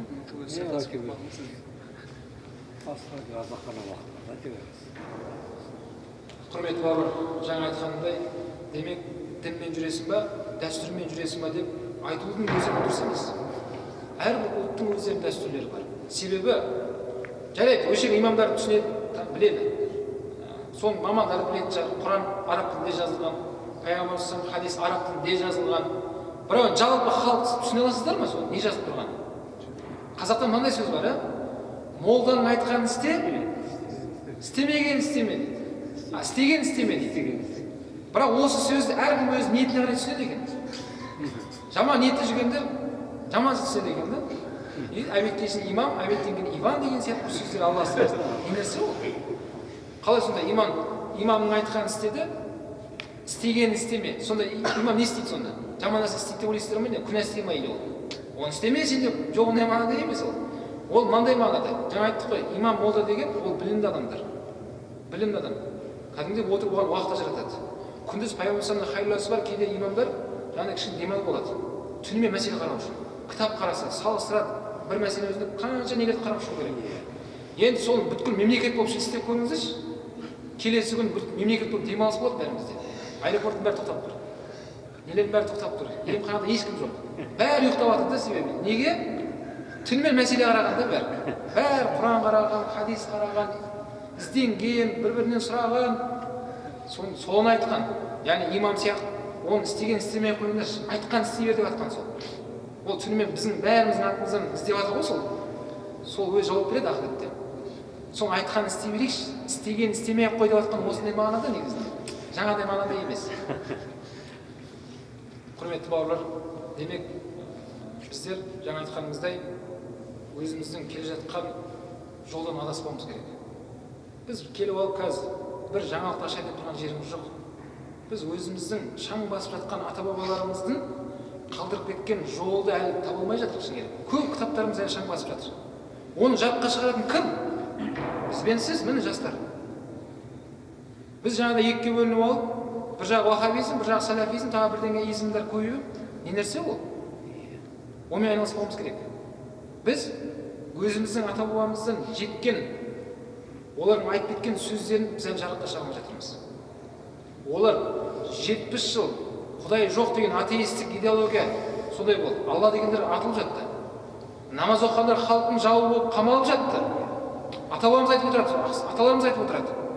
Бірақ олардың ешқайсысы беттерін жауып алып, белдеріне гранатаны байлап алып, Аллаху акбар деп Ленинградты немесе Москваны жарған жерлер бар ма? Жихад, кеттік Сирияға, кетіп жатыр қазір. Кеттік Москваға жихад. Болды ма сондай? Ескерсіздер ма? Менің атам жихад жасаған уақытында. Қай жерге жихад? Москваға барып, сондай істеген, атам молодец, бар ма сондай әңгіме? Жоқ ондай нәрсе. Біздің ата-бабамыз жихад не нәрсе екенін білген. Не нәрсе ол жихад деген? Пайғамбарымыздың нағашысы бар. Саид ибн Абу Вақас деген. Сол кісі пайғамбарымыздан жихад жайында сұрады. Я Расулалла, жихад деген мағынасын түсіндіріп не нәрсе ол дейді. Жихад деген әл-хаджул мабрур дейді. Қабыл болған қажылық дейді жихад деген. Енді осы хадистің мағынасын ғалымдар айтады. Неге пайғамбарымыз қажылықты айтты дейді? Жихад деген неге қажылық, қабыл болған қажылықты айтты? Қабыл болған қажылықтың сыйы не дейді пайғамбарымыз? Анасынан туылғандай пәк болып келу. Сіздің пенделікпен жасаған күнәңіздің бәрі кешірілді. Бала шыр етіп дүниеге келген кезде күнәһар болып келмейді ғой дүниеге. Ол пәк болып келеді. Ешқандай несі жоқ. Күнәсі жоқ, пәк болып келеді. Сіз қажылығыңыз қабыл болған кезде, әл-хаджил мабрур болған кезде осындай халде болып келесіз елге. Мысалы 40 жаста бір адам қажылыққа барып келсе, 40-та ма, 30-да ма, енді сол 40 жастағы бауырымыз өмірінің соңына дейін жихад жасайды сол бауырымыз. Неден? Күнә істеп қоймауға. Көзін тиіп жүреді, ойын тиіп жүреді, қолын тиіп жүреді, аяғын тиіп жүреді, құлағын тиіп, тілін, бүткіл денесін тиіп, күнә істеп қоймайын деп жихад жасайды енді ол. Соны айтып қоймыз. Жихад деген сол деді. Өмірің соңына дейін бір күнә істеместен өтіп көрсін сен солай. Істей алсаң, сен жихад жасадың дейді. Сен не? Алла жолында күрестің сен. Күнә істеп қоймайын деп. Пайғамбарымыз соны айтты өзінің нағашысына. Бірақ қазір келіп алып қарасақ, жаңағыда ақидасын соны айтты, дәстүрімізді жоққа шығарды, біздің ата-бабамыздың бәрін сызып тастады, абайың адасқан, шәкәрім шатасқан деп ашық айтып жатыр Алла сөзін. Бірақ қарап отырсақ, өздерінің айтып жатқан сөздеріне қолдарында бір алатын не кітаптар жоқ. Олардың бірден үйрен десек, оны нәрсе жоқ. Бұл нәрсе тек қана адасуға, мұсылман арасын іріткі салуға осындағы кетті. Салафизм, вахабизм дардың ішін біз маман ретінде қарап отырмыз. Олардың өзі бір топ емес Қазақстанда қазір. Бірнеше топқа бөлініп кетті. Өздері іштей бірнешеге бөлінді. Мен қазір екі қаланы білем, атын айтпай қойын. Бір қалада олар 4 топқа бөлінген. Екінші қалада 3 топқа бөлініп жүр. Арасы 18 шақырым. Екі қаланың балалары. Бір атаның балалары бар ана жерде. Бірақ солар іштей өздері 4-ке бөлінеді. 4-еу бір-бірін жоққа шығарады, бір-бірін кәпірге шығарады. Мына 3-еуі де бір-бірін жоққа шығарады, бір-бірін кәпірге шығарады. Алла сырасын. Бірақ біздің ата-бабамыз 12 ғасырдан бері міне келді біздің асыл дініміз. Қазақ айтады ғой. Керуен жүреді, не өреді? Ит өреді дейді. Керуен келді, керуен кетіп бара жатыр мына жақта. Біз керуеннен қалып қоймауымыз керек. Керуен ішіне кетейік соның ішіне. Алладан соны сұраймыз. Ондай өретін иттердің нешеуі шықты, қазір шықты, кейін де шығады болашақта. Бұндай әлі неше түрлері шығады. Алладан содан біз пана тілейміз. Енді қарап отырсақ, солар ғана ақылды екен, солар ғана өте парасатты, өте әдепті, өте тақуа. Мынау жатқан халық бәрі мүшрик, адасып кеткен бәрі. Мүшен сондай дұрыс емес жолда жүргендер бәрі деп есептейді. Пайғамбарымыздың хадисі бар.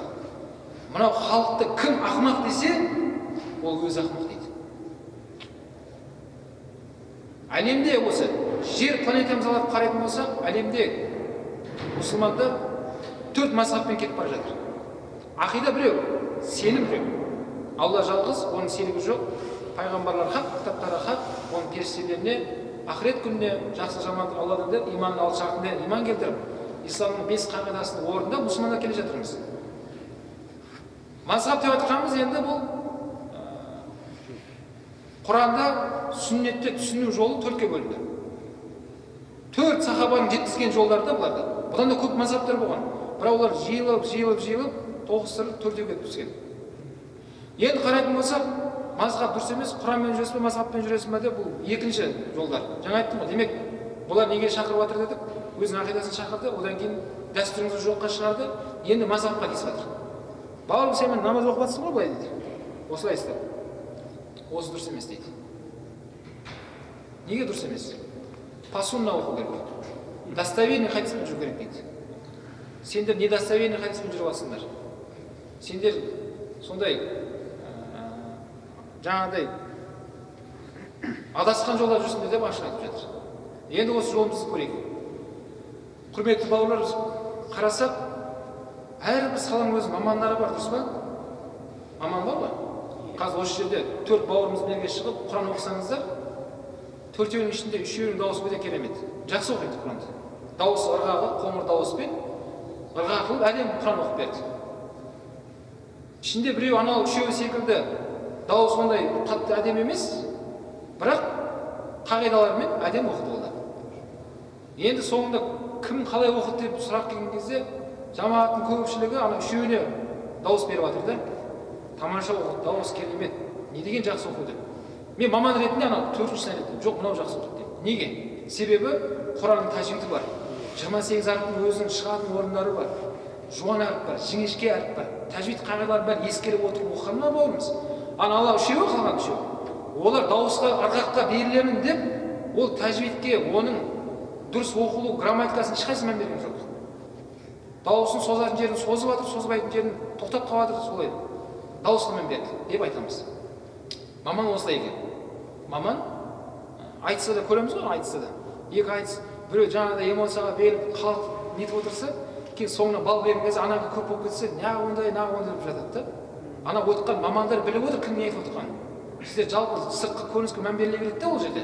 Бірақ мамандары оны біліп отыр, бәрін салалап отыр, кім не айтқан, кім салмақтысы жауап берді.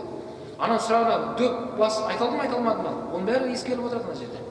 Сол секілді айтқым келіп жатқан, біздің қазақ халқы ата-бабаларымыз, Алла рахмат етсін сол ата-бабаларымызды. Олар өте сауатты болған, жаңа айтқанымыздай. Олар салыстырып көрген, ізденген. Мысалы айтатын болсақ, 4 имам бар. Имам Абу Ханифа рахмахулла, имам Малик рахмахулла, имам Шафии, Ахмад ибн Хамбал. 4 мужтахид ғалым бар. 4-еу. Осының ішінде кімді таңдап біздің ата-бабамыз? Абу Ханифа рахмахулла. Неге имам Малик таңдамады? Неге имам Шафии таңдамады? Неге Ахмад ибн Хамбал таңдамады? Сұрақ сонда. Неге? Бұлай жүребе тастап мынаны ала салды деп ойлайсыздар ма не? Бұлай атын 4-еуін жазды да тастай салды, ішіне Абу Ханифадан шықты. О, бұл біз Абу Ханифамыз енді. Солай деп ойлаймыз ба? Жоқ, олай емес. Біздің ата-бабамыз жаңа айтқанымыздай маман ретінде осы 4-еуін де зерделеген. Кімдер олар? Олар ұстанған жолдар. Қайсысы пайғамбарға жақын өмір сүрді? Қайсысының ұстазы кім болды? Соның бәрін зерделеп қараса, біздің тілмен айтқан кезде Абу Ханифа ол кісі академик, мына үшеуі профессор. Мына үшеуі мужтахид дәрежеге жеткен, Абу Ханифа мужтахид мұтлаққа жеткен. Бұл кісі мынау. Және мынау 4-еуінің ішінде имам Азам деген атақ, статус мынаған берілді. Абу Ханифаға берілген. Мыналарға имам Азам деген айтылмайды бұларға. Имам Азам деген ұлы имам деген атақ берілген. Не үшін? Себебі бұл сахабаны көрген адам. Сахабаны көрген адам. 9 жасында ғалым атағын алып, Мединеге барып, Анас ибн Маликте бұл сахабаны көріп келген адам. Бұл хижреттің 80 жылында дүниеге келген кезде, ғалымдар айтады ол кезде мыңдаған сахабалар әлі тірі еді. Тірі жүр, сахабалар тірі, пайғамбарымыздың көзін көріп, жанындағы үзеңдер достардың бәрі тірі жүрген сол кезде. Али, кімнің? Абу Ханифа рахимахулланың әкесі Сәбит болса, Нуъман ибн Сәбит қой. Сол Сәбит мынау бала кезінде, кішкентай бала кезінде, оның оң жағындағы әкесі сол кімді? Сәбитті Алиға алып барған. Мына балама дұға қылыңызшы, бар ғой бізде.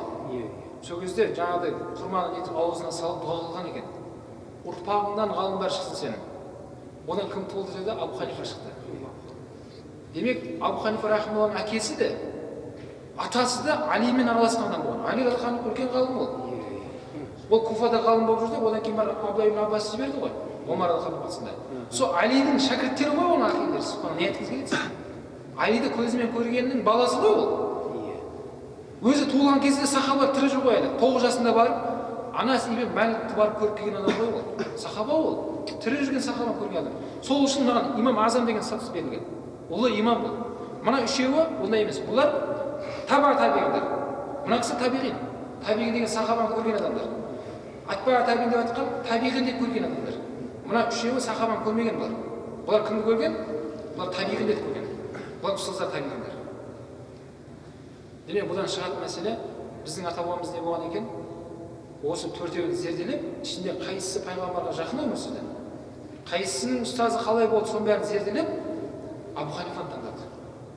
Абу Ханифа біздің бір жерлесіміз емес, туысымыз емес, осы Қазақ даласынан шыққанда, соны бір сендер қатып қалғансыңдар, мутағассибсіңдер дейді. Мутағассиб деген бір адам станып алып былай. Соны айтқаны, сол прап болса да прап, не прап болса да прап деген нәрсе де ол. Мутағассиб деген сондай мағына араб тілінде. Құрметті бауырлар, біз мутағассиб емеспіз. Имам Абу Ханифа айтқан, 4 имам айтқан, біздің сөзіміз алынады, тасталынады деген.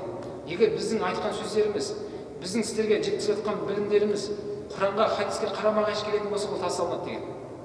Тек қана тасталынбайтын, мына қабірдің иесі де пайғамбарымыз саллаллаху алейхи вассалам дейтін көрсетті. Осы пайғамбар сөзі тасталынбайды. Қалған біздің сөздерімізді мына дуалға лақтырыңдар деген Абу Ханифа айтқан. Егер Құранға, хадиске қарама-қайшы келсе деген. Бірақ Абу Ханифаны осы күнге шейін ешкім бір жерден қоян жаңағыдай жет алып тапқанда ешкім әлі көрсеткен жоқ. Мені таптық, міне Құранға қарама-қайшы сөз айтқан деп, ондай жер жоқ. Бәлкім Бұл мазхаб дегеніміз захаба деген естен шығады, яғни бір жерге бару. Мазхаб деген сол жерге барып алып келдіңіз. Одан да жеңіл түсіндіретін болсақ, бұл Құранды, хадисті түсіндіретін мектеп, басқа ешнәрсе емес. Мынандай сұрақтар болып жатыр да, Құранмен жүресің ба, мазхабпен жүресің ба дейді. Мынандай сұрақ бар ма? Карбо университетінде оқисың ба, факультетте оқисың ба? Сондай күлкілі нәрсе болып жатыр. Университет ол Құран. Құранның ішінде көптеген факультеттер бар. Сол ішінде тапсыр факультеті бар, фиқ факультеті бар, тіл факультеті бар, хадис факультеті бар деген секілді мазхаб деп жатқан бұл фиқ жағына айналысады. Фиқ, үкім берілетін мәселеге айналысады. Сондай факультет. Демек, мазхаб деген Құранды, хадисті түсіндіріп беретін мектеп, басқа ешнәрсе емес. Және ғалымдар айтып жатыр, бауырлар, мына тілдеріне ие болыңыздар дейді. Сіздер Абу Ханифа мазхабы ондай деп айтып жатсыздар дейді. Сіздердің айтып жатқан осы сөздеріңіз Абу Ханифаға келіп жатқан жоқ дейді. Біріншіден. Бұл сөз кімге кетіп жатыр деді? Сахабаға кетіп жатыр. Мынау Омар ибн Хаттаб радхияллаху халифа, яғни патша болып тұрған кезде Ирак мемлекеті мұсылмандар қол астына өтті. Сол жерге әрі әкім ретінде, әрі осы дінді үйрететін маман ретінде Абдулла ибн Масъудты жіберді. Сол жерге ұстаз қылып жіберді. Ол жерге барған кезде ол жердің халқы табиғиндар ғой енді. Сахабаны былай күтіп алды. Алланың елшісінің елшісі қош келдіңіз деп, қошеметтеп, және оған былай деп айтты. Пайғамбардың елшісі, пайғамбарымыз саллаллаху алейхи ва саллям намазды қалай оқиды бізге үйретіңізші деді. Намаз қалай оқиды деді. Абдулла ибн Масъуд радхияллаху анху 2 рәкат намаз оқыды. Сол 2 рәкат намаз оқыған үлгісі бізбен сіздің оқып жатқан намазыңыз солай болды. Қолын құлақтың тұстан шейін көтерді, қолын кіндіктің астына байлады, аяқтың арасы 4 елі талтайып тұрған жоқ, былай тұрған жоқ. Сізбен біз қалай оқып жатырмыз? Имамдар сіздер қалай үйретіп жатыр? Тұр осы үлгіде оқып көрсетті. Пайғамбарымыз саллаллаху алейхи ва саллям осылай намаз оқып, осылай кетті деді. Аллах рахматына. Ең соңғы оқыған намазың осылай болды деді. Демек, құрметті бауырлар, бұл Абу Ханифа рахматуллахның ашқан жолы емес екен, оның тапқан жаңалығы емес. Бұл сахабаның алып келген жолы екен. Сахабаның алып келген мектебі осылай болды. Абдулла ибн Масъуд сабақ беріп, сол шәкірттердің ішінде үздік шәкірті Ибрахим Нахи болды. Абдулла ибн Масъуд қайтыс болғаннан кейін сол мектептің былайша айтқанда директор дейміз ғой. Директоры кім болды? Ибрахим Нахи болды. Ибрахим радхияллаху анхуның шәкірттердің ішіндегі үздік шәкірті Хаммад болды. Ибрахим Нахи қайтыс болғаннан кейін бұл мектеп жолын Хаммад жалғастырды. Хаммадтың шәкірттердің ішіндегі үздігі Абу Ханифа болды. Хаммад қайтыс болғаннан кейін сол мектептің директоры кім болды енді? Абу Ханифа болды. Абу Ханифа былайша айтқан кезде радхияллаху анху сол сахабадан келе жатқан жолды жалғастыратын ұстаз, басқа ешнәрсе емес. Ол ешнәрсе өзінің жанынан қосқан жері жоқ. Не айтса да ол дәлелдеді, не айтса да айтқан сөзіне жауап берді.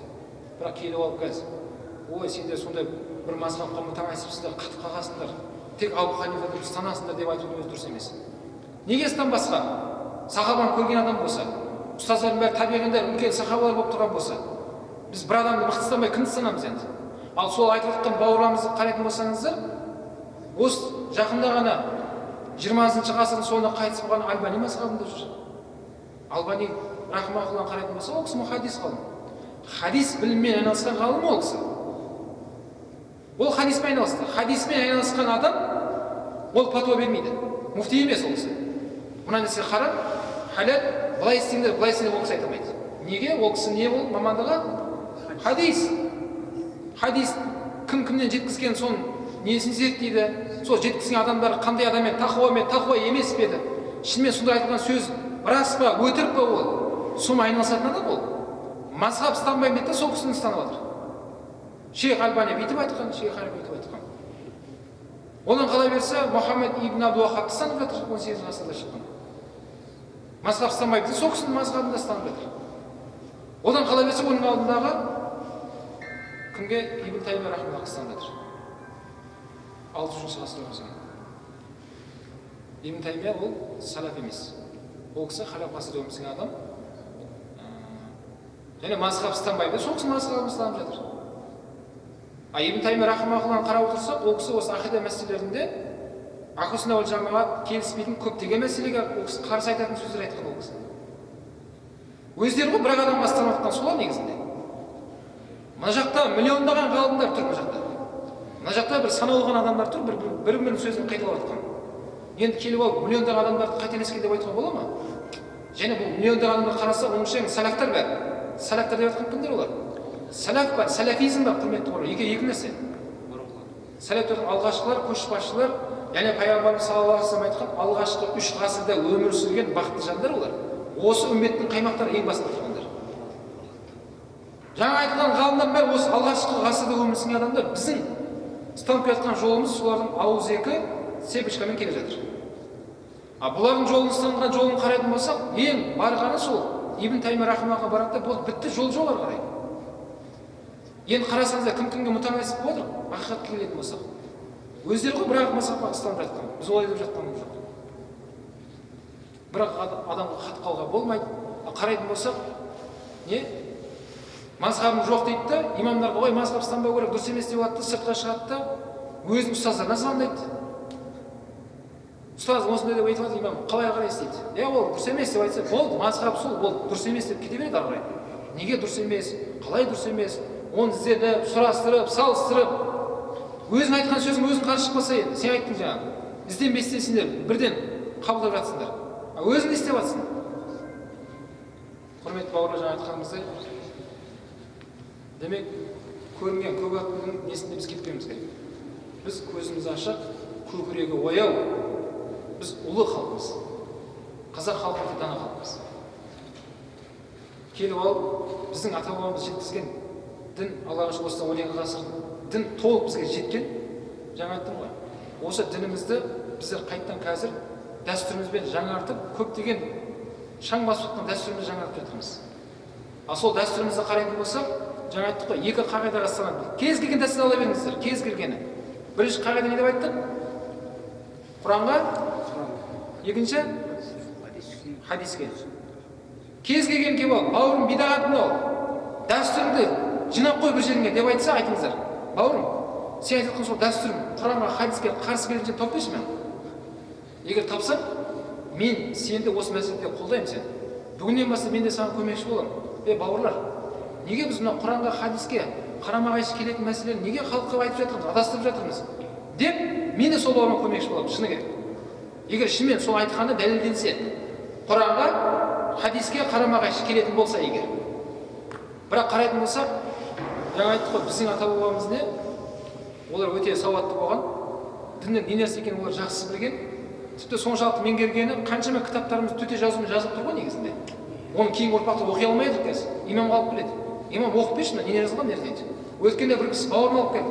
1816 жылы жазылған кітапша сондай. Атасы жазып кеткен. Сыртын андай терімен қаптапты, кожаны түймелеп қойған, қалтаға салып жүретін.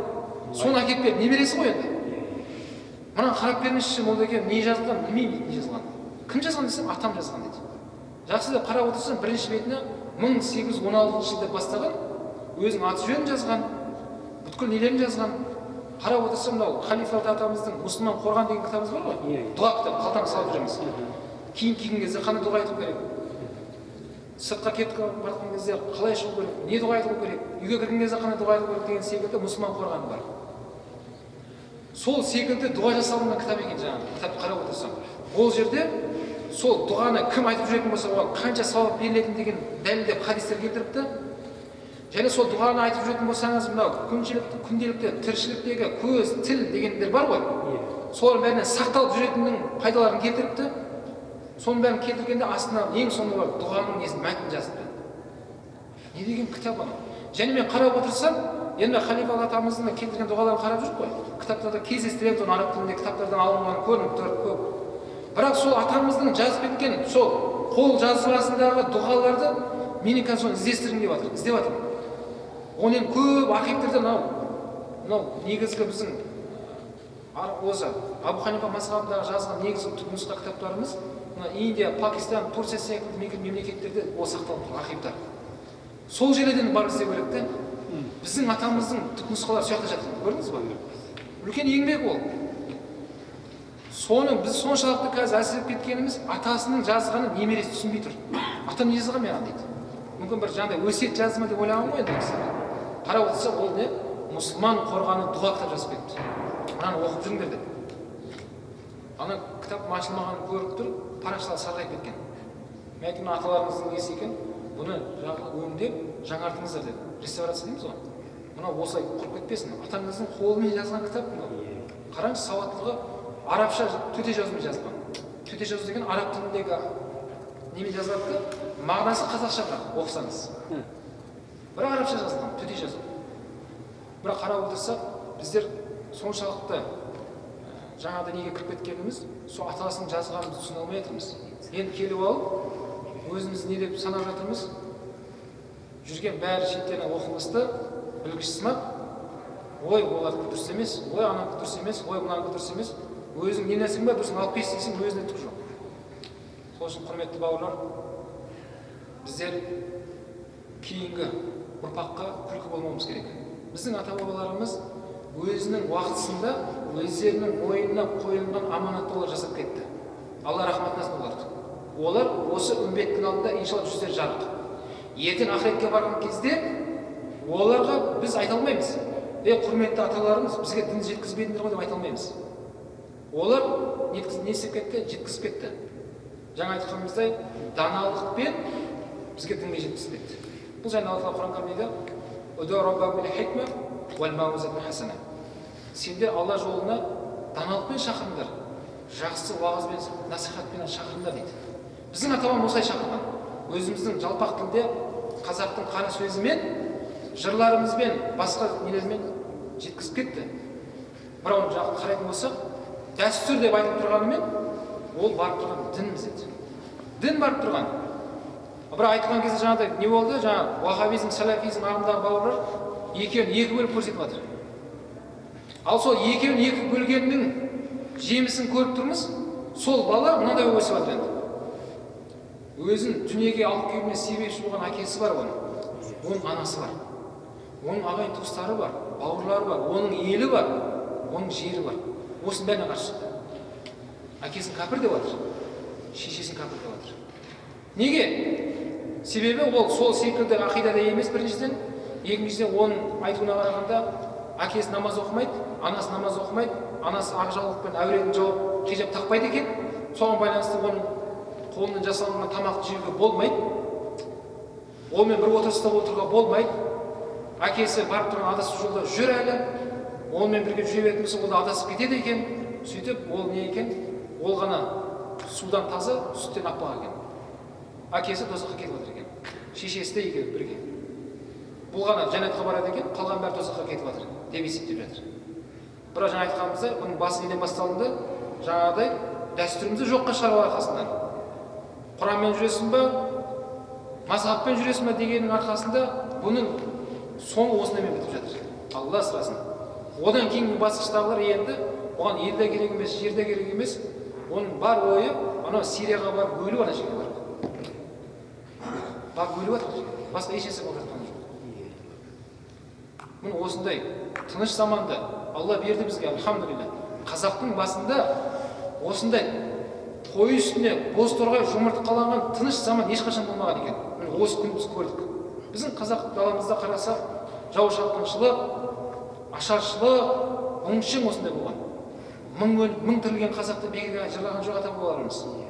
Біз де соның ұрпақтарымыз. Енді келіп алып Аллаға шүкір, солар дұға жасады. Солардың көрмеген күнін ұрпақтарым көрсін деді, біз көріп жатырмыз.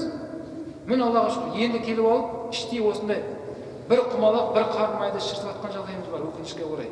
Құрметті жастар, біздер келіп алып, мынау үлкен ақсақалдарымыздан, аталарымыздан ақыл болмай қойайық. Ой, олар білмейді, ой, олар әлі Аллаға сеніп қосып дегенді қойайық. Бұндай емес. Бәлкім бұл ата-бабаларымыздың жолын жаңа айттық қой. Бұл дәстүр арқылы бізге не істеп кетті? Толық жеткізіп кетті. Егер біз қазір осылай жүріп, өзіміздің дәстүрімізден айырылатын болсақ, онда кейінгі ұрпаққа біз дінді жеткізе алмаймыз.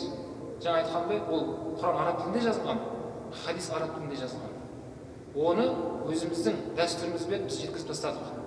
Ата-бабамызға алып келді, соны жеткізіп кетейікші халық, ұрпағымызға. Біздің де ертең бізден осы бізге келген кезде бір үзіліс болмасыншы ортада.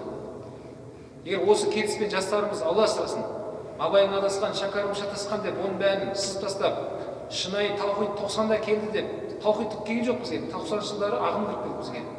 Ваххабизм кіріп келді, ашық айтамыз оны. Бізге таухид келген жоқ ол кезде. Таухид, жаңа айтқандай, осыдан 12 ғасыр алдын келген еді. Құрметті бауырлар, осының барлығы бұл сауатсыздықтың несі екенін белгісі. Біздер сауатты болуымыз керек. Білім алыңыздар. Өткенде бір бауырымыз бір орыс ұлтындағы бір жігітті алып келді. Ислам дінін қабылдайын деп. Сонымен осындай уағызға қатысып отырды. Уағыз біткеннен кейін жаңа бауырымыз маған айтып жатыр. Жаңа орыс ұлттың баласы. Мен қазір ислам қабылдамаймын деді. Не болды? Мен қарап отырсам, ислам дінінің өзі бірнешеге бөлінеді екенсіңдер дейді. Жаңа жігіт айтады. Себебі өткенде бір браттар маған басқаша айтқан дейді. Сөйтсем, осы мазхаб дұрыс емес деп жүргендер, тек қана Құран мен хадиспен жүремін деп жатқан бауырларымыз онымен сөйлескен екен. Солай үйреткен ғой олар. Ол бауыр оларға тыңдап қоя салмастан, мешітке келіп, мен сабағыма да қатысты. Мен сабағымнан кейін айтқан сөз жаңағыдай болды. Бауырым деді, енді мен қазір дінді қабылдамаймын деді. Мен екеуінің енді салыстырамын деді. Мен қазір сіздің сабағыңызға қатысып жүремін деді, аларда қатысып отырмын деді. Екеуін салыстырып жүремін де, соңында маған таза классикалық ислам керек маған деді. Екі нәрсе айтып жатсыңдар деді. Қайсысының дұрыс екенін мен анықтауым керек дейді. Ана жігітке молодец дедім. Бауырлар осындай болу керек негізінде дедім. Мұсылман адам осындай болу керек. Мұсылман адам бір жақта оқымау керек. Сіздің алдыңызда екі тараз тұру керек. Таразға салыстырып көру керек. Біреу бірдеңе айтып деп шауып кете беруге болмайды. Қараңыз, ол кім не айтып жатыр сізге? Қаяқта оқып келген ол? Айтып жатқан шынымен сондай ма, ондай емес па? Бауырларымыз қазір дейді, имамдар уағыз болады десе, мешіттен шығып жатады. Бір-бірін сүйреп жатқандарды да көріп жатырмыз. Тыңдама, жүрегіне шұқа кіргізеді, жүрегіне күмән салып қояды имамдар дейді. Имамдар не айтып жатыр мына жерде? Олар Алланың сөзін айтып жатыр. Ол пайғамбардың хадисін айтып жатыр салсын. Не Алланың сөзі пайғамбардың хадисі жүрегіне күмән кіргізе ме не? Не нәрсе ол? Ол бауырларыма ашық айтамын. Ол бауырларымыз өздерінің ұстанған жолына демек берік емес. Яғни өзінің жолына екілеп жүрген бауырлар деп есептеймін оларды. Егер шынымен өзінің ұстанған жолы дұрыс болса, мына жерге келіп алып отырып қатысып, имамның қате жатқан жеріне бауырым, айып етпеңізсіз. Олай емес қой, былай ғой. Сіз неге халықты адастырып неге отырмайды мына жерде? Егер шынымен ақиқатта екен, өзінің жолына берік болатын болса, егер тыңдама, жүрегіңе шұққа салады, кетіп қал деп жатқандар, демек олар өздерінің жолдарына берік емес деп есептейміз. Яғни өздерінің ұстанған жолдарына күмәнданатын бауырлар олар. Мысалы айтатын болсақ, сізді біреу шіркеуге шақыртты, шіркеуге. Барасыздар ма, бармайсыздар ма? Барыңыздар шақырса. Неге бармайсыздар? Барыңыздар. Олар да келсін мына жерге. Олар да адамның балалары. Оларға да біз исламды көрсетуіміз керек. Шіркеуге шақырса барыңыздар. Бірақ сол шіркеуге кіріп, шыққан кезде христиан болып қаласыздар ма не? Ондай емес. Сіз өзіңіз ұстанған жолыңызға беріксіз, барасыз да, сол жаңағы сөйлесесіз, ретке болса исламның құндылықтарын айтуға тырысасыз. Сонымен жақсы деп шығып кетесіз. Кейін мешітке шақырамыз ол кісілерді.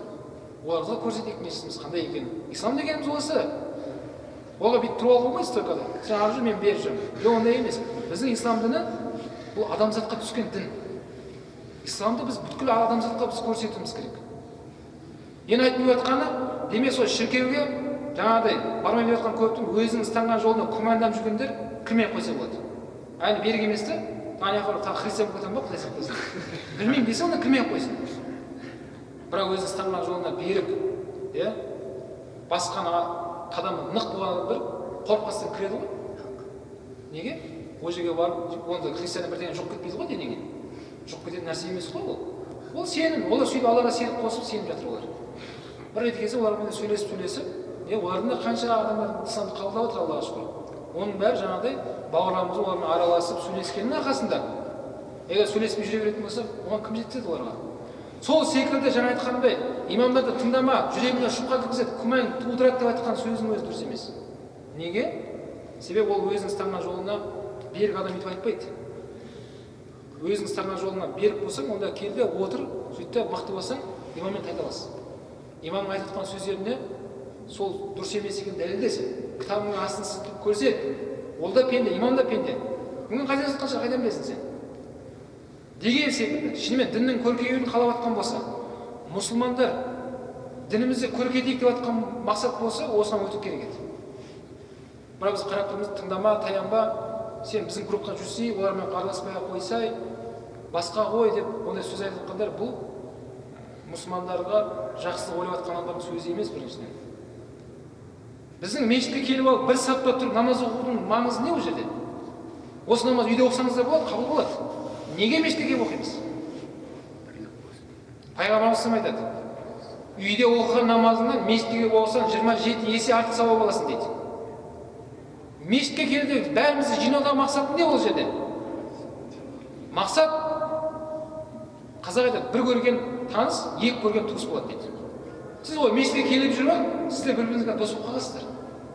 Бір-бірлеріңізді кәдімгі туған бауырлы секілді танисыздар. Осы мешіттің арқасында таныстыңыздар. Сіз мешітті жақсы көреді, бауырыңызды жақсы көреді. Ой, аға, әне бұл жүрген жағдайымыз осы. Мешіт бізге осы себеп болды, біз бір-бірімізге табысуға. Жалпы мешіттің мақсаты мынау, халықты біріктіру, бір мәмлеге келтіру, бір имамның қол астына жинау бәрін. Имамға бағыну, яғни бір басшыға бағыну деп жатқан. Әрқайсымыз жеке-жеке имамдыққа шықпаймыз ғой мына жерге. Бір басшыға бойынсыну, бұл шариғатымызда Құрандағы Алланың несі, бұл бұйрығы. Құрметті бауырлар, ұзын сөзін толықтай түйіні біздер көрінген көк аттының етегінде кет қылмайық. Аллаға шүкір, қазір таңда қаншама оқып келген азаматтарымыз дінді тарқатып жатыр, қанша имамдарымыз сауатты, Аллаға шүкір. Осы имамдарымызды тыңдайық, айтқан сөздерін бәрін жаттайық. Ой, олар дұрыс емес дегенмен ешнәрсе бітіп жатқан жоқ. Әрбір мешітке келген кезде ұстаздар айтатын, сен сабаққа келген кезде қайтып бара жатқандағыдай болып алғашқы келгенде болып қайтпа дейді. Яғни бір нәрсе үйреніп кету керек. Үйреніп, жаттап солай жүретін болсақ, бұл бәрі сауатсыздықтың арқасынан. Сауатты болып оларға айтатын болсаңыздар, бәрі өзіміздің бауырларымыз, қазақтың балалары, мұсылман бауырларымыз. Оларды ешқандай бір жат неткен жеріміз жоқ. Олар өздері бөлініп жүрген бауырларымыз, бірақ оларды біз шақырамыз берге, келіңдер дейміз. Бірақ оларға қосылмауға шақырып жатырмыз. Неге? Себебі олардың мақсаттары жаңа айтқанымыздай, олар біз азбыз деп жатыр. Мен өткенде біреулер айтты, жақсы көбейіп кетіңдер. Көп болып кетті. Одан кейін мақсаттарың не? Мақсатымыз дейді, осы мемлекетке халифат құру дейді. Халифат құру. Халифат деген не нәрсе ол? Халифат деген десем, сұрап алдым, не нәрсе ол? Халифат білесің бе десем, иә білемін. Не нәрсе ол? Ол шариғатпен осы мемлекетті басқару дейді. Біздің жоғарыдағы ағаларымыз, онша намаз оқымайтындар бар ішінде, баяғы атеистік неде жүргендері бар ішінде, сондай адамдар бізге басшылық қылып отыр. Біз көбейіп, солардың бәрін сол жерлерде өзіміздің мұсылмандар басшылық жасау керек деген секілді осындай өзінің ойын айтты. Құрметті бауырлар, біздің мемлекетіміз ислам мемлекеті болып аталмағанымен, бірақ іс жүзінде исламның бүткіл құндылықтары Аллаға шүкір орындалып жатыр. Бұл арабтардың 22 мемлекетке бөлінеді, соның ішінде Иран мемлекеті қана ислам мемлекеті болып айтылады. Ислам республикасы Иран деп айтылады, сол ғана. Қалған Сирия болсын, Египет болсын, Ливия, Ливан, бәрін қайтып болсын, Саудияңыз болсын мысалға, Сауд Аравия дейді. Ислам мемлекеті ешқандай айтып жатқан жоқ. Екіншіден қарап отырса, халифат неге солай құра алмайды өздері? Дұрыс па? 22-ге бөлінбей, нам солар бірге болмайды өздері, біреу болып. Біз сол мұхиттың мына жағында отырып алып, бізге ондай нәрсе, жат нәрсе істеуге болмайды. Себебі оларды қарап отырып, ол не өздерінің жерлері бар, өздерінің патшалары бар, әркім өзінің несіне ие болсын деп, бәріміз таңған жолымыз, дініміз бір ислам діні деп ауызбірлікке шақырып отыр. Бірақ келіп алған жерде біз халифат құрамыз, мұсылмандар басқару керек. Кім айтты біз мұсылмандар басқармай жатыр деп? Ал сол халифаттың уақытын өзін қарайтын болсақ, Омар радиаллаху өзі бар ғой, Омар. Соның кейбір уәзірлері бар ғой, министрлері. Христиан дінде болған министрлер болған. Христиандар, министр, халықты басқарып жүрген. Біздің дініміз ондай біреудің ұлтына, дініне бөлінуге алып бармайды біздің дініміз. Екіншіден айтқымыз келгені, осы егемендік алғанға дейін біздің қазақ даласында мешіттің саны 100-ге жетпеген екен. Қазіргі уақытта қарайтын болсақ, 3000-ға жуық ресми мешіттер тұр қазір. Қанша салынып жатыр, Аллаға шүкір. Мына осынша ажырмайтын уақыттың ішінде осындай мешіттің саны көбейді, Аллаға шүкір. Бірақ жаңағыдай бөліне беретін болса мұсылмандар, онда сол ашылған мешіттер көбеймейді ары қарай. Ол жабылуы мүмкін. Міне өзіміздің көрші мемлекетті алатын болсаңыздар болады, Өзбекстан. Сол Астана, Ташкенттің өзінде санаулы ғана мешіт жұмыс істеп тұр. Қалған аудан, ауыл, қалалар мешіттер жауып тұр. Жауып тастап бәрін. Баруға болмайды, жиналуға болмайды, кәдімгі заңмен. Бізге керек па сол нәрсе? Міне осы бөлімнің арқасында уақытысында сол министр ағаларымыз болған екен, намаз оқитын бөлімдер болған сол жерлерде. Жаңа демалыс уақытында кіріп, намазын оқып, сондай болған. Бірақ осының арқасында заң шықты ғой. Осындай құзырлы мекемелерде намаз оқып болмайды деген заң шықты. Осының шығуына кім себеп болды? Жаңа бауырларымыз. Жігіттер, Алладан қорқайық. Барлық нәрседен Алладан сұра аламыз. Қазір қаншама адамдар қиналып жүр. Намаз оқитын жер таппайсың. Міне күні кеше Астанадан вокзалға барып, пойызға отырғанша намазханан бар ма деп сұрасам, намазхана жоқ. Болмайды, оқуға болмайды дейді. Өте аянышты да. Намаз оқитын бөлмелер болған уақытысында. Қазір болмайды, оқуға болмайды. Оны сұрамаңыз деді. Вокзалға күні кеше Астананың вокзалында.